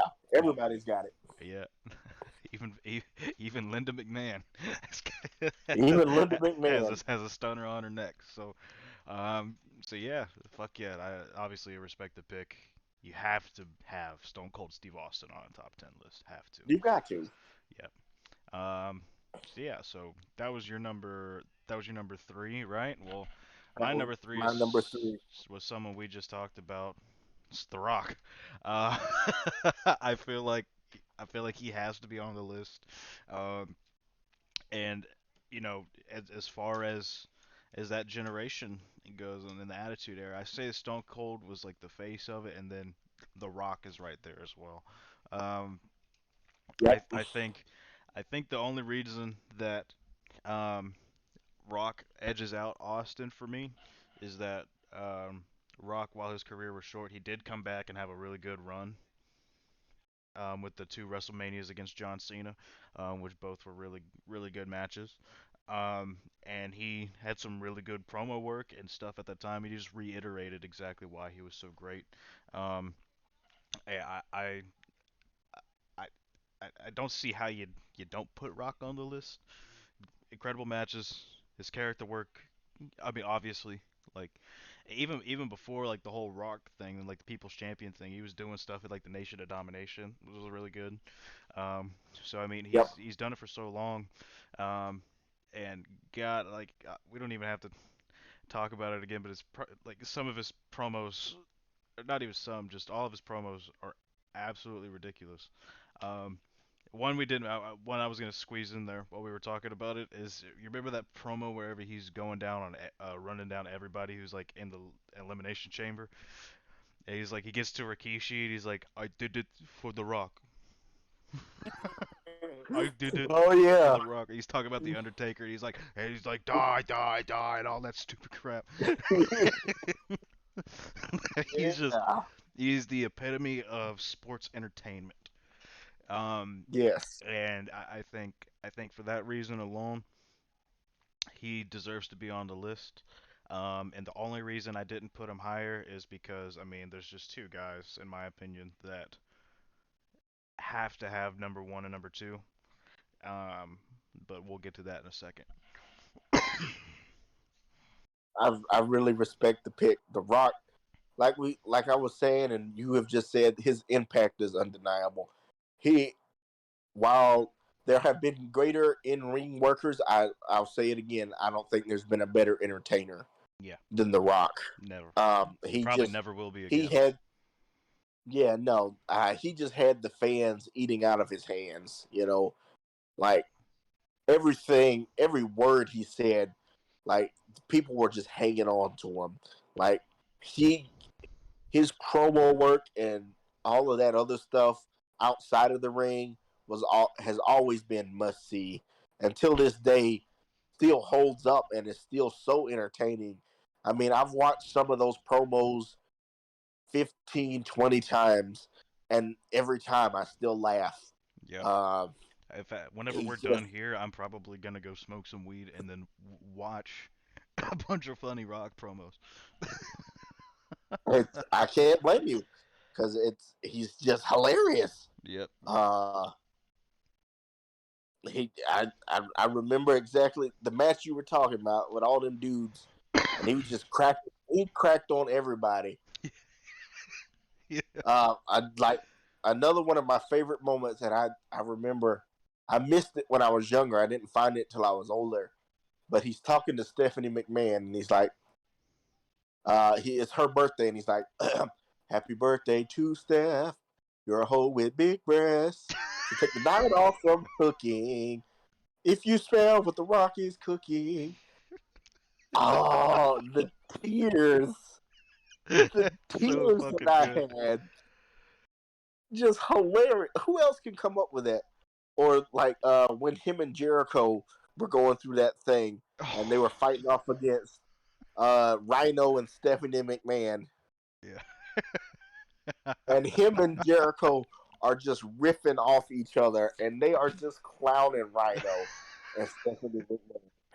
And I'm just like, how, like if you're Rhino and you're Stephanie McMahon, how are you not in the ring just laughing? Yeah, Like, I'd have been how are corpsed you out. keeping a straight face and acting like you're angry? Like, if I'm them and I know that this is all fake, that they're not actually being malicious to me, They're just going out there entertaining. I'm in the ring with my hand over my mouth because I'm sitting there laughing because he's just destroying me in the most hilarious way possible. And and that's why you have to have The Rock on your list. Yeah. He's just he's just so amazing. Yep. So I really agree with that pick. And he's a damn good actor too. So But that too, so still entertaining people. yep, still entertaining people in multiple ways. So yep. Yeah. Yep. Yeah, actually that new movie that came out on Netflix, Red Notice with Ryan Reynolds, really good shit. Oh Watch it. yeah. Yeah. That was really good. I watched that and like I didn't see the twist at the end coming, Me but either. like I'm like, oh okay. And I was like, damn. That oh, you got me. You got me. Yeah. Yeah. Anywho, number two. We're in the final two. My final two. I've already mentioned these two, but my number two is the Undertaker. Very nice. He a lot of. I know I said that I have a bias towards him, but I didn't put him in the position that I did because of my bias. I put him there for a lot of reasons. Longevity. Yep. I don't know. Uh, not just for how long he lasted, but how long he lasted at the top. Like he was always one of the top guys from day one, from the day he walked into WWE and people first saw him, and he was scaring little kids. Like Mhm. within his first year, he's WWE champion, uh, and not just beating anybody, but they chose him to beat Hulk Hogan at Yeah. the time. Which is a huge deal. Early, huge deal. We're talking late '80s, early '90s Hulk Hogan. We're talking Hulk Hogan at his peak, like more popular than he's ever been. This is before Austin or anybody else. Hulk Hogan is still the guy at the time, and within Undertaker's first year, they put him over Hulk Hogan. I Yep. mean, the championship reign didn't last very long, but the fact that they had faith in him to be their champion over Hulk Hogan speaks volumes, and he never came down from that. He was always at the top of the card. His matches were always must see, and I know we talked about how a lot of these guys that we've spoke about how they were able to evolve. I don't think anybody was better at evolving when it comes to just in ring work, character wise, any anything that has to do with the business. I don't know if anybody was better at that than the Undertaker. Um, because when his Frankenstein like in ring work started getting stale, he started doing more stuff like flying clotheslines and walking the top rope and like flying over the top ropes onto opponents on the outside, doing all kinds of shit people his size shouldn't be doing. Like I feel like when you think of, in my opinion, he is the best big man to ever do it. You Yeah. just like he may not be as big as maybe Big Show or Andre, but he was still at He's his still like heaviest. 6'9", 300. Like Yeah, 300, 350. Like he was still a big dude, and he's running and he's doing high dives over the top rope. He's walking on the ropes. mhm. He's having phenomenal matches with people like Bret Hart and Mick Foley and Shawn Michaels and anybody you put him in there with. Um, just doing good. And I know a lot of times, a lot of people have spoken about how they looked up to him, how he was the uh, like when you talk about locker room leaders, Yeah. up until he walked away, he was the guy. He was the guy in the locker room everybody looked up to. And JBL once said, like, if you made it with the Undertaker, you know you had really made it. Like Yeah. he was the guy. He was the. A lot of people call him the measuring stick. Um, his impact is undeniable. Um, I and to like I said, to remain at the top for so long. And you know, he's got, when you talk about the best WrestleMania matches, he's got a handful of those himself. Yeah. Like with Triple H and Shawn Michaels, and he had a really good one with CM Punk that I don't think gets talked about as much as those two No. are those matches. Hell, Randy Orton But was really good. yeah, Um, his match with Randy Orton was good. He's had 3 matches with he, Triple H at Mania. yeah. Um, but I feel like the 2 later ones get talked about more than the first one. But the first one was really good. Like he choke slams Triple H off of this fucking platform into the crowd, and like there's sledgehammers and they're just beating the unholy shit out of each other, Mhm. you know. And it's just I so mean, good. AJ Styles. I mean, His match with AJ, yeah, great. Like very even good. though he's 50 plus years old there, and he's had hip replacements, knee replacements, and he doesn't move the way he used to, it was still a really good match. And like I Yeah. and to be at that level for 30 years, nobody else can say that. Nobody. Nobody. Nobody else, they were at the top of the card for 30 years. And not just in any company. I mean, I In think that, WWE. yeah, like I think AEW currently puts out a better product, but I'm not stupid. I know that WWE is a bigger company, Yeah. like the biggest wrestling company ever, you Yeah. know, and to be atop of the biggest company for that long is ridiculous. He's got great matches with also Kurt Angle, of Mhm. course Randy. Who else? Edge. His Edge. His one of my favorite matches from him is him and Batista for the world title at Ooh, WrestleMania. yeah. Really good match. What about that Extreme Rules match with him and Edge? Was it TLC? Oh yeah, It was the tables, when ladders, and Edge chairs, was, and he went off the ladder through yeah, like five, six tables. yeah, also a good match. You know, Mhm. he's just, and you know, I feel like, yeah, while other people on the list may have had more title runs than he did, there's a lot of times, especially those 4 years, the 2 matches with HBK and the 2 matches with Triple H. I feel like people were more excited to see those matches than they were the big championship matches, because people, when you think about WrestleMania, you cannot not think about the streak. Exactly. Like the streak and WrestleMania are like combined, Yeah. They're hand like in hand for like sure. it, like when the Undertaker, the 2 times that he's lost at Mania, when it happened, it was a big deal. Yep. Like when it when he lost to Brock and just sucked all the air out of the arena. And Yep. I was there at WrestleMania 33 when he lost to Roman, and the booing. Oh, they hated Roman. Like, in my opinion, if they didn't turn Roman heel when they did, back when he beat the Fiend, and who was it? I Who think it was was the other one? Braun Strowman, I Yeah, think. yeah. When he beat the Fiend and Braun Strowman, they should have turned him heel when he beat the Undertaker, because He came out that next there night and what? I mean, he couldn't even lift the microphone without him getting booed out of the arena. He said, exactly. and I think all he said was it's my yard now or something like that. Like he got him five, like 4 or 5 words, and then fucking That walked out, and he was out there for 20 minutes. oh yeah, he couldn't say nothing, and that's just how beloved the Undertaker is. Yep. It's like Roman's not a bad wasn't a bad dude at the time.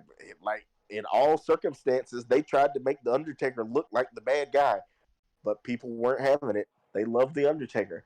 Roman has to be the bad guy if the Undertaker is going up against him. Like I don't Yeah. know if there is a superstar that's more beloved by the fans than the Undertaker, and I don't know if there's a superstar more beloved by fellow wrestlers Yeah. than the Undertaker. Like everybody, When they talk about him, they talk about him in the utmost respects. Even legends that came before him talk about how great he is. Like Mm-hmm. uh, the guy that Hulk Hogan got his gimmick from, superstar Billy Graham. He loves the Undertaker.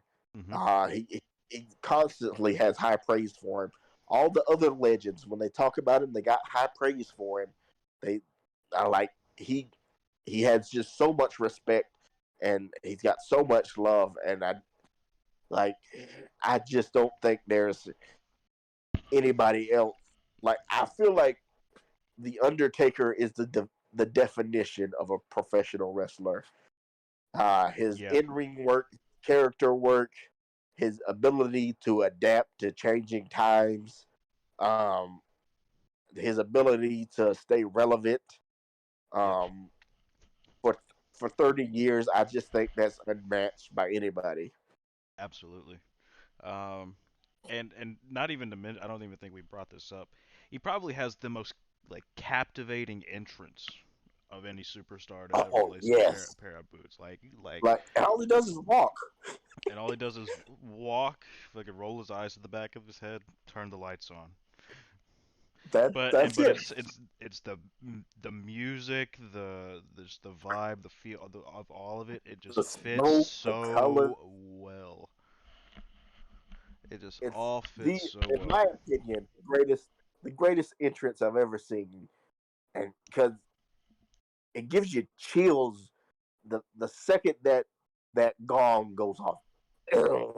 You know what time it is. Yep. You know stuff just got real fast, Mhm. and just I remember when I was there at WrestleMania, and that first gong went off, and you just heard the fans like the oxygen left the ring because they or the arena because they knew who was coming, Yep. and it's just so great. And I feel like he's the most selfless wrestler I've ever heard of because even though he was as popular as he was, even though he probably could have held the title a dozen times, he was always helping bringing up young talent like Randy. Like I feel like Randy Orton's feud with the Undertaker uh, is one of the things that helped project Randy into superstardom Yep. when he was still the Legend Killer, and And he he went was on to face him. and he'd already been a world champion at that time. Oh yeah, So, and I but think his it feud was with the really that feud. It really was. it took him to whole new levels. Yep. Um, Actually, probably one of the greatest reversals we've seen at a WrestleMania is whenever he picks him up for that choke slam and Randy turns it into an RKO. That was absolutely insane that they were able to pull that off. oh yes, And that was before uh, like the out of nowhere thing was like oh really yes, popular. oh yeah. See, nowadays you expect Randy to hit RKO's out of the weirdest spots you've ever seen. Like Hmm. of course the one where Evan Bourne goes for the shooting star press and catches in midair. Or Beautiful RKO. Seth Rollins at WrestleMania Or out of the curb or stomp. Seth Rollins at WrestleMania. Arguably the most beautiful RKO that's ever been is the curb stomp reversed into that RKO. Amazing. But I feel like that RKO set the precedent. Like, what? Like, people didn't expect that. That's probably one of the biggest highlights from that match. Like you said, he goes for the choke slam. Randy reverses it and comes down with the RKO. Amazing spot.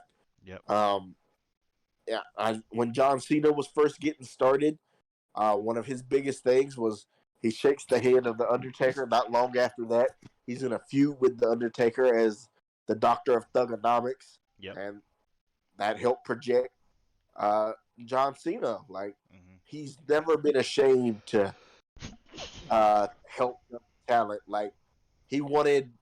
There's I know on two different occasions he's wanted the streak to end, and that was before Brock did it, and that was with Kurt Angle because Kurt Angle was so talented and just so good I think it was Randy that also. he there. Oh, that's three. And there's Randy, and then there was Edge, Yeah. but all of them said I don't want to do it. Yeah. Uh, so he beat all of them, but like he was always willing to put over the younger guys and make the younger guys look good, Mhm. you know. And I think he's second to none in my opinion. That's why he's my number two. Yeah. The only thing I wish we could have gotten out of the Undertaker's career, I think, is and like an actual like serious one-on-one match at WrestleMania with him and John Cena. I think would have been fucking incredible if they'd have done it like whenever they were both like whenever John was at his prime and Undertaker was still doing his thing. Fucking if like not whenever they like did that little fucking 30-second little bullshit match or whatever it was. But Oh yeah, I when wish we he could have got squashed him. yeah, I wish we could have gotten that one time, but that's probably like the only thing that I wish I could have seen out of out of the Undertaker's career. He's pretty much done everything there is to do. So um, That and I wish they wouldn't have.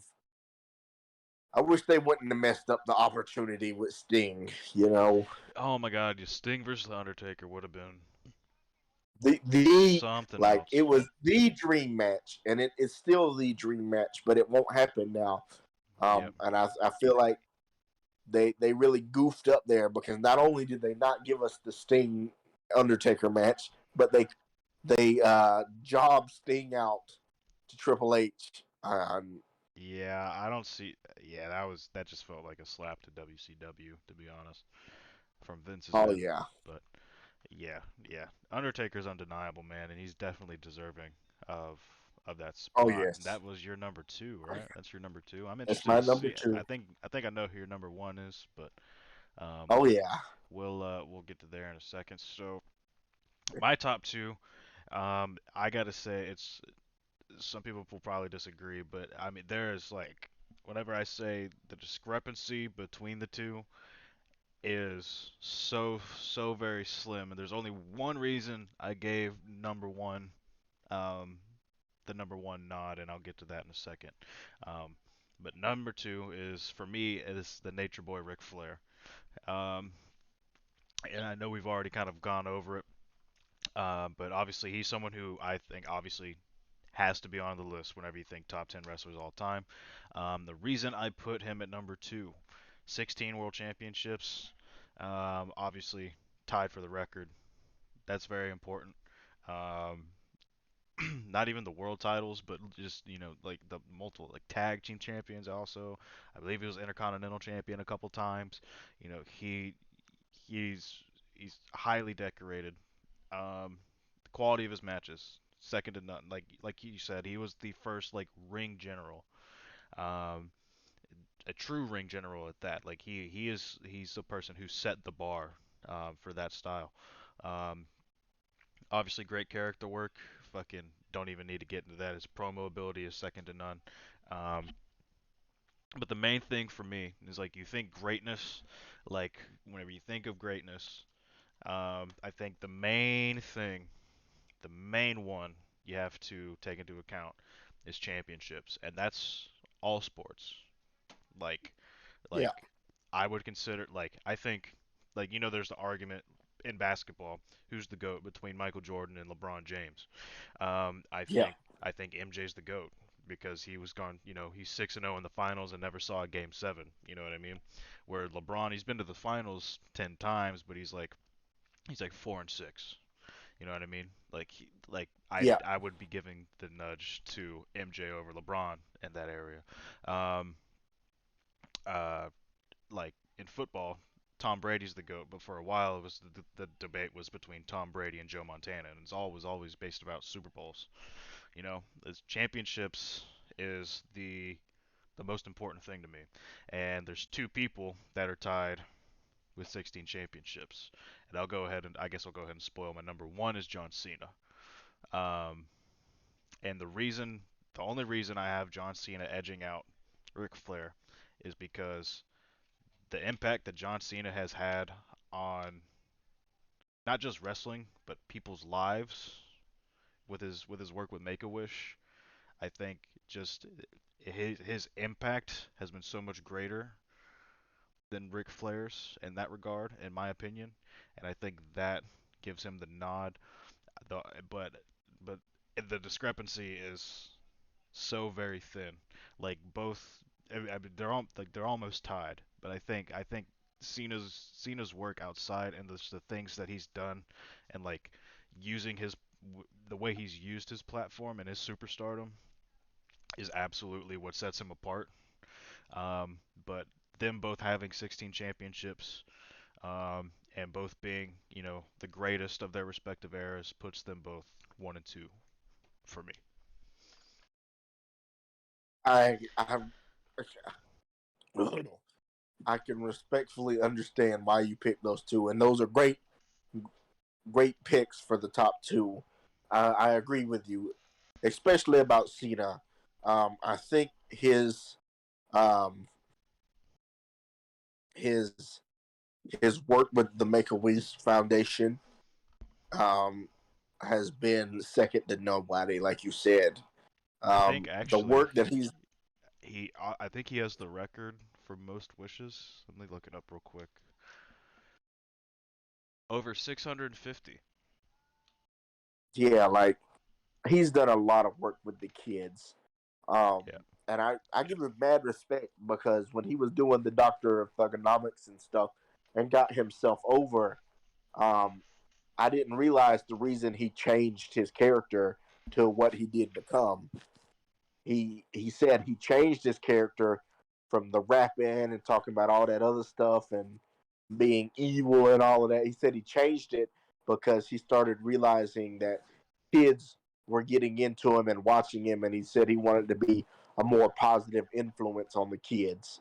And you know what? While I Mhm. may have preferred him as the Doctor of Thugonomics or whatever, or many other people may have preferred the Doctor of Thugonomics, I cannot blame him for wanting to be a more positive influence on kids. Yeah. Um, Yeah. That's I highly I think respectable. he's a great dude. I mean, I know there's stories of him supposedly burying other superstars and all of that, but I think that overall he's a really good dude. Yeah. Especially, he may have buried other talent when he was up and coming and he was first becoming the guy, but I feel like especially later in his career, like with his U.S. Championship run and his matches of late, as Yep. of late, he's just putting guys over. Like Vince wanted Roman to be the guy, so John Cena has put Roman over twice now. Yeah. He's put Kevin Owens over.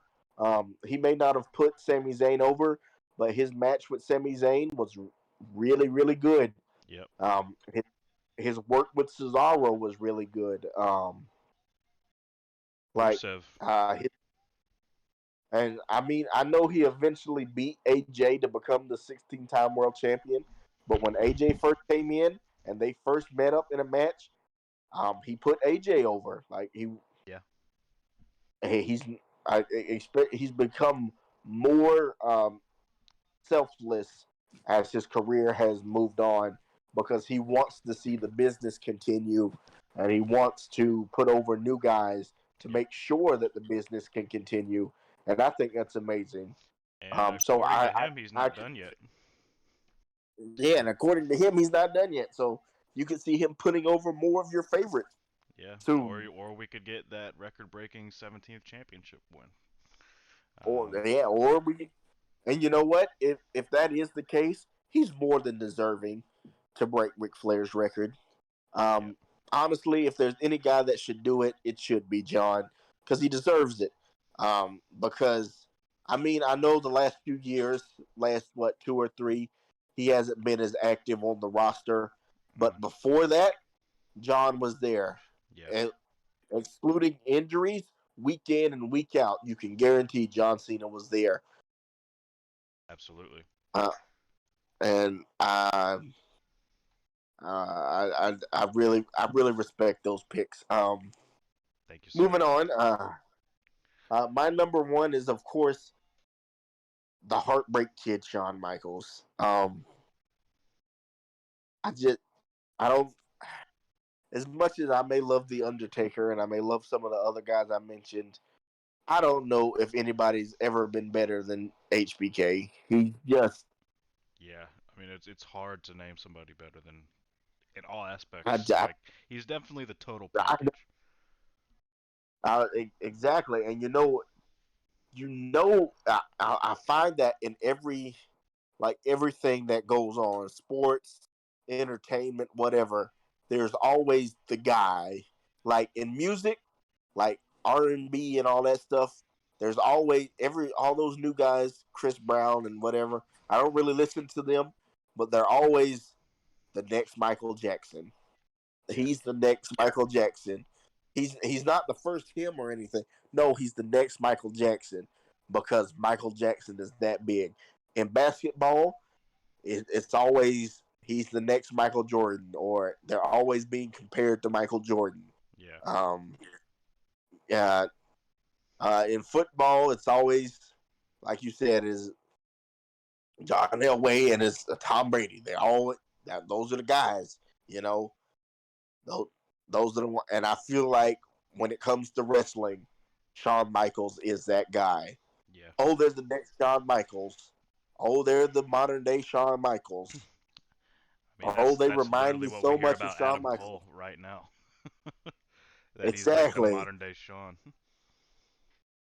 So, It, exactly. It's like his like his impact on fans and wrestlers alike, I think is second to nobody.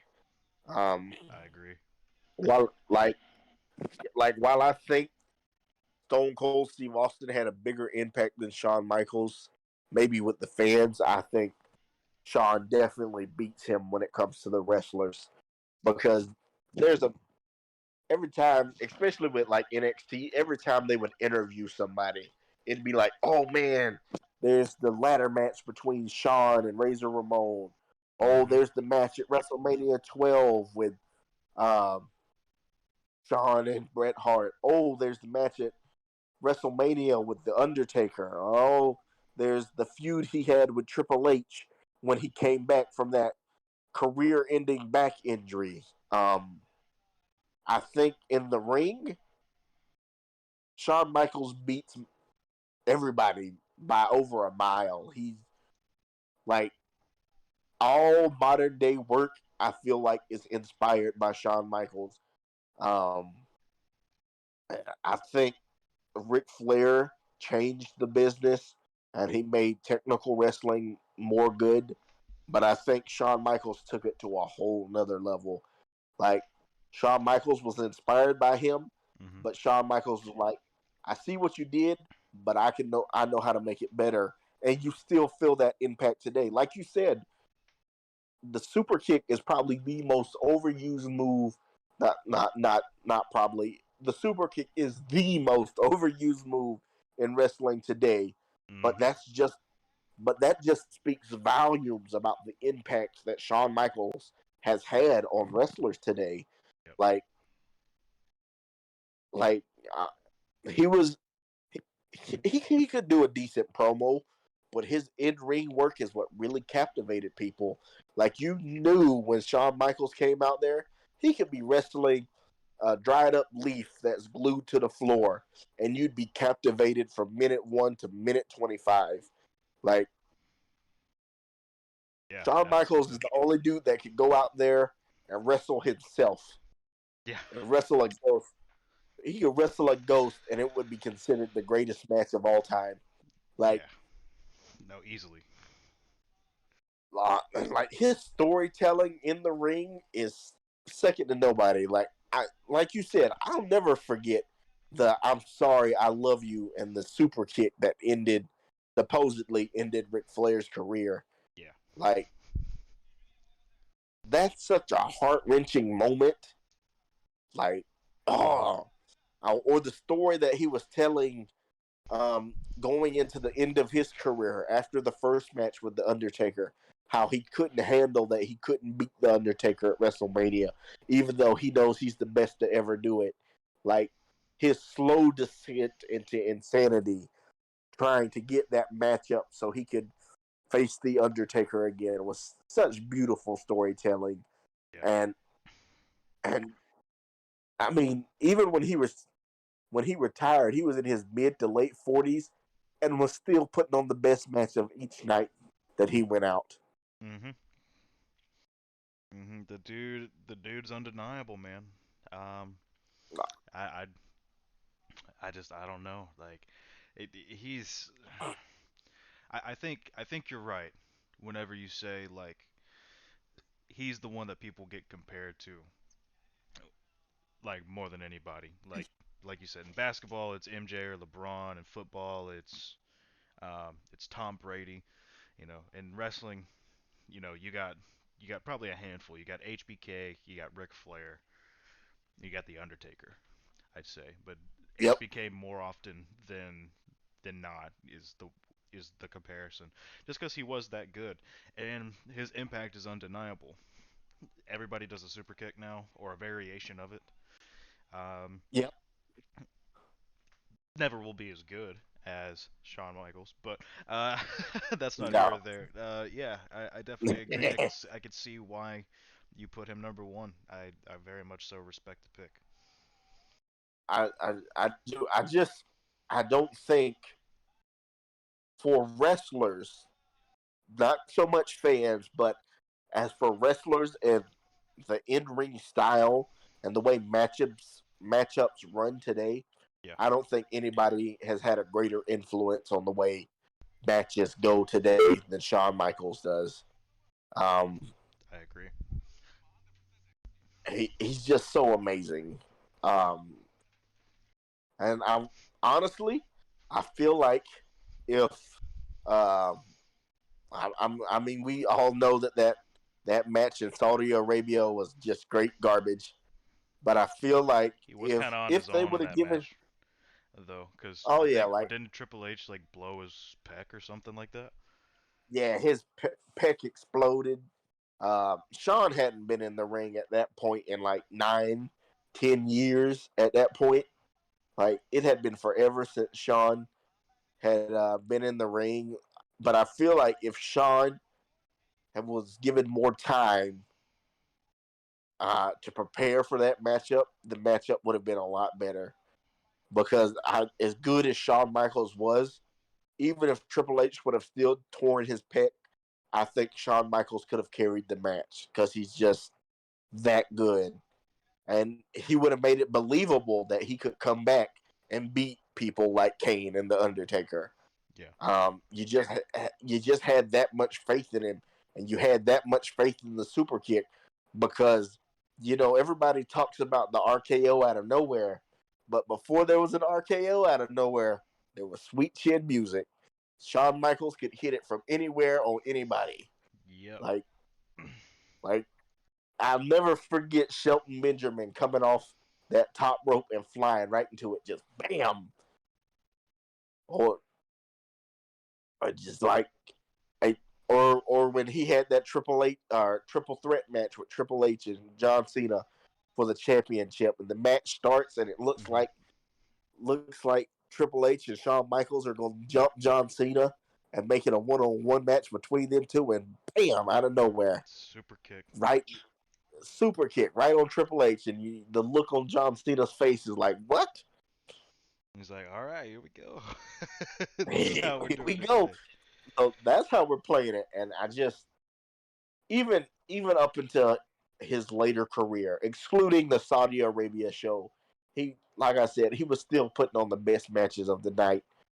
Um, he was still having the time of his life. He was still doing the best storytelling, the best in ring work, some of the best on the mic work, and and he, as beloved as I said the Undertaker was, I think Shawn Michaels just edges him out because he's another one. When you hear that, people just go nuts Oh yeah, because they know absolutely. who it is. Now, he may not be about to wrestle at all, but you can almost guarantee he comes out there. Somebody's probably gonna get a super kick, Mhm. and Mhm. this like it's funny because a lot of people are sick of the super kick because it's so overdone nowadays. But when Shawn Michaels comes out there and does it, everybody goes nuts because it's the Shawn Michaels super kick and not the Young Bucks 42 super kicks a match. Everybody screws Um, it up nowadays because they don't ever tune up the band. The only ever person that does it is Dolph Ziggler, and it's still not as oh good. yeah, when Dolph Ziggler does it, I don't know. He just looks stiff, like he's trying too hard. Yeah, it's like I think Like, I think the best modern day super kick is probably belongs to Adam Cole yep. Uh, my favorite would probably be Adam Cole or Miro, with the but that's because Machka. Miro, yeah, because Miro kind of does the jump thing with it, and it looks real nasty.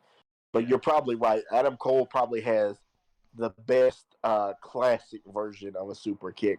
yeah. Uh, I like like, how he's like been really innovative with it, like how people will like go and do like a moonsault off the ropes or something, and he'll kick them while they're upside down, like he did the Ricochet. oh yeah, man, that I popped so hard when that happened. Mm-hmm. Um, but again, all of that just goes to the impact that Shawn Michaels has had on the wrestling business, and I think that's second to nobody. Absolutely, absolutely. So, damn, I really enjoyed this list, man. I really enjoyed these lists. Me too. Me too. This was very interesting, very interesting. Definitely. I think we both compiled a very strong, solid list here. So good I shit. agree. Very Yes, good. I will. I will admit I really enjoyed your list, and I understood every one of your picks, and I felt like every one of your picks were deserving Same, of same that for you. spot. And Yep. I think that this I will still say this is the hardest list we've done so far. Oh, by far. Because even though I've made my top 10 and we've already done it and we've said our top tens, I'm still right now, even right now, I'm thinking, well, maybe I should have put that person because there are so many good wrestlers that do deserve a spot, you know. And like you said, in 10 years, come ask us again because that list might change Yep. because more than likely, Kenny Omega will be on that list. Um, Mhm. Brian Danielson will be higher on that list. Hell, maybe even Roman Who could be knows? considered. Oh yeah, I mean the last almost 2 years since he returned, he's been top of the game. Yeah, I think he just He's passed 500 days as Universal Champion. Although I think yeah, like Seth is probably gonna beat him at the Royal Rumble, but that's not here or there. Um, understandable. we'll I see. feel that. I think it's either gonna be Seth beats him at at the Rumble, or Roman makes it to Mania and then loses. That wouldn't be shocking. Yeah, because I do Um, think it's definitely like it's been a long time now. I think it's be nice to have somebody else in that spot for a little bit. Maybe have Roman just go even more rogue now that he lost his baby. That he's lost Paul Heyman. He fucking loses his title. He just fucking goes even more crazy. That'd be badass. I agree. That would be nice. But yeah, man, this was Um, fun. yeah. So I agree. I'm thinking so with our next couple videos that we do. Well, since I have COVID, I'm gonna be in quarantine, fucking for I don't even know how long. So probably try to get another one or two done. But I was thinking we could do like a top 10 WWE matches, top 10 AEW matches, and maybe do like a top 10 moments thing. Like what were the best moments of the year? Oh, that'd be nice. Yeah, Are you talking about for like 20. top 10 matches of all time, or No, so like top 10 of for WWE in 2021, top 10 of AEW in okay, 2021, and then the top moments of 2021. okay, that works. I was Yeah, about to say because top 10 matches all time. Ooh, that'd be uh, way too difficult. I don't. I'm not. That I'm that not would be a ready to. hard list. I'm not ready to tackle that one just yet. So, Not yet. Maybe one day, but not not not right any now. not anytime soon. Um, but yeah, I'm thinking like while we're in January here, waiting for the Royal Rumble, fucking we'll do a little bit of reflecting on 2021. Even though, God, 2021 was kind of a wild year, to say the least. Um, I agree. but yeah. So is there anything else you would like to add in closing here? Uh, uh, no, just I hope you guys enjoy our picks. I hope you are looking forward to more content from us because we're going to start trying to put out more content. Sorry that we've been on a little delay here for a while. We've had some other stuff going on that I won't go too deep into, but just look forward to more content from us Yeah. because we really enjoy doing this.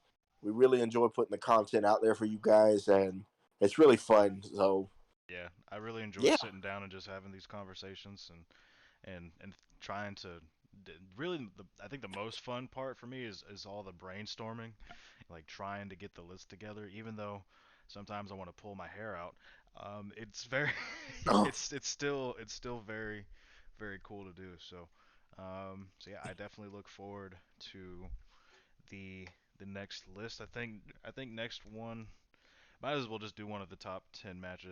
I'll probably do all three lists, and then we could just pick one from there. okay, that works for me. Sounds like a plan. All right. Well, from you boys, Diavolo, And Lunchbox. thank you for tuning into the Your Futures Endeavors podcast. We will Yep. see you in the next one. Peace out, guys. See you in the next one, guys. Peace.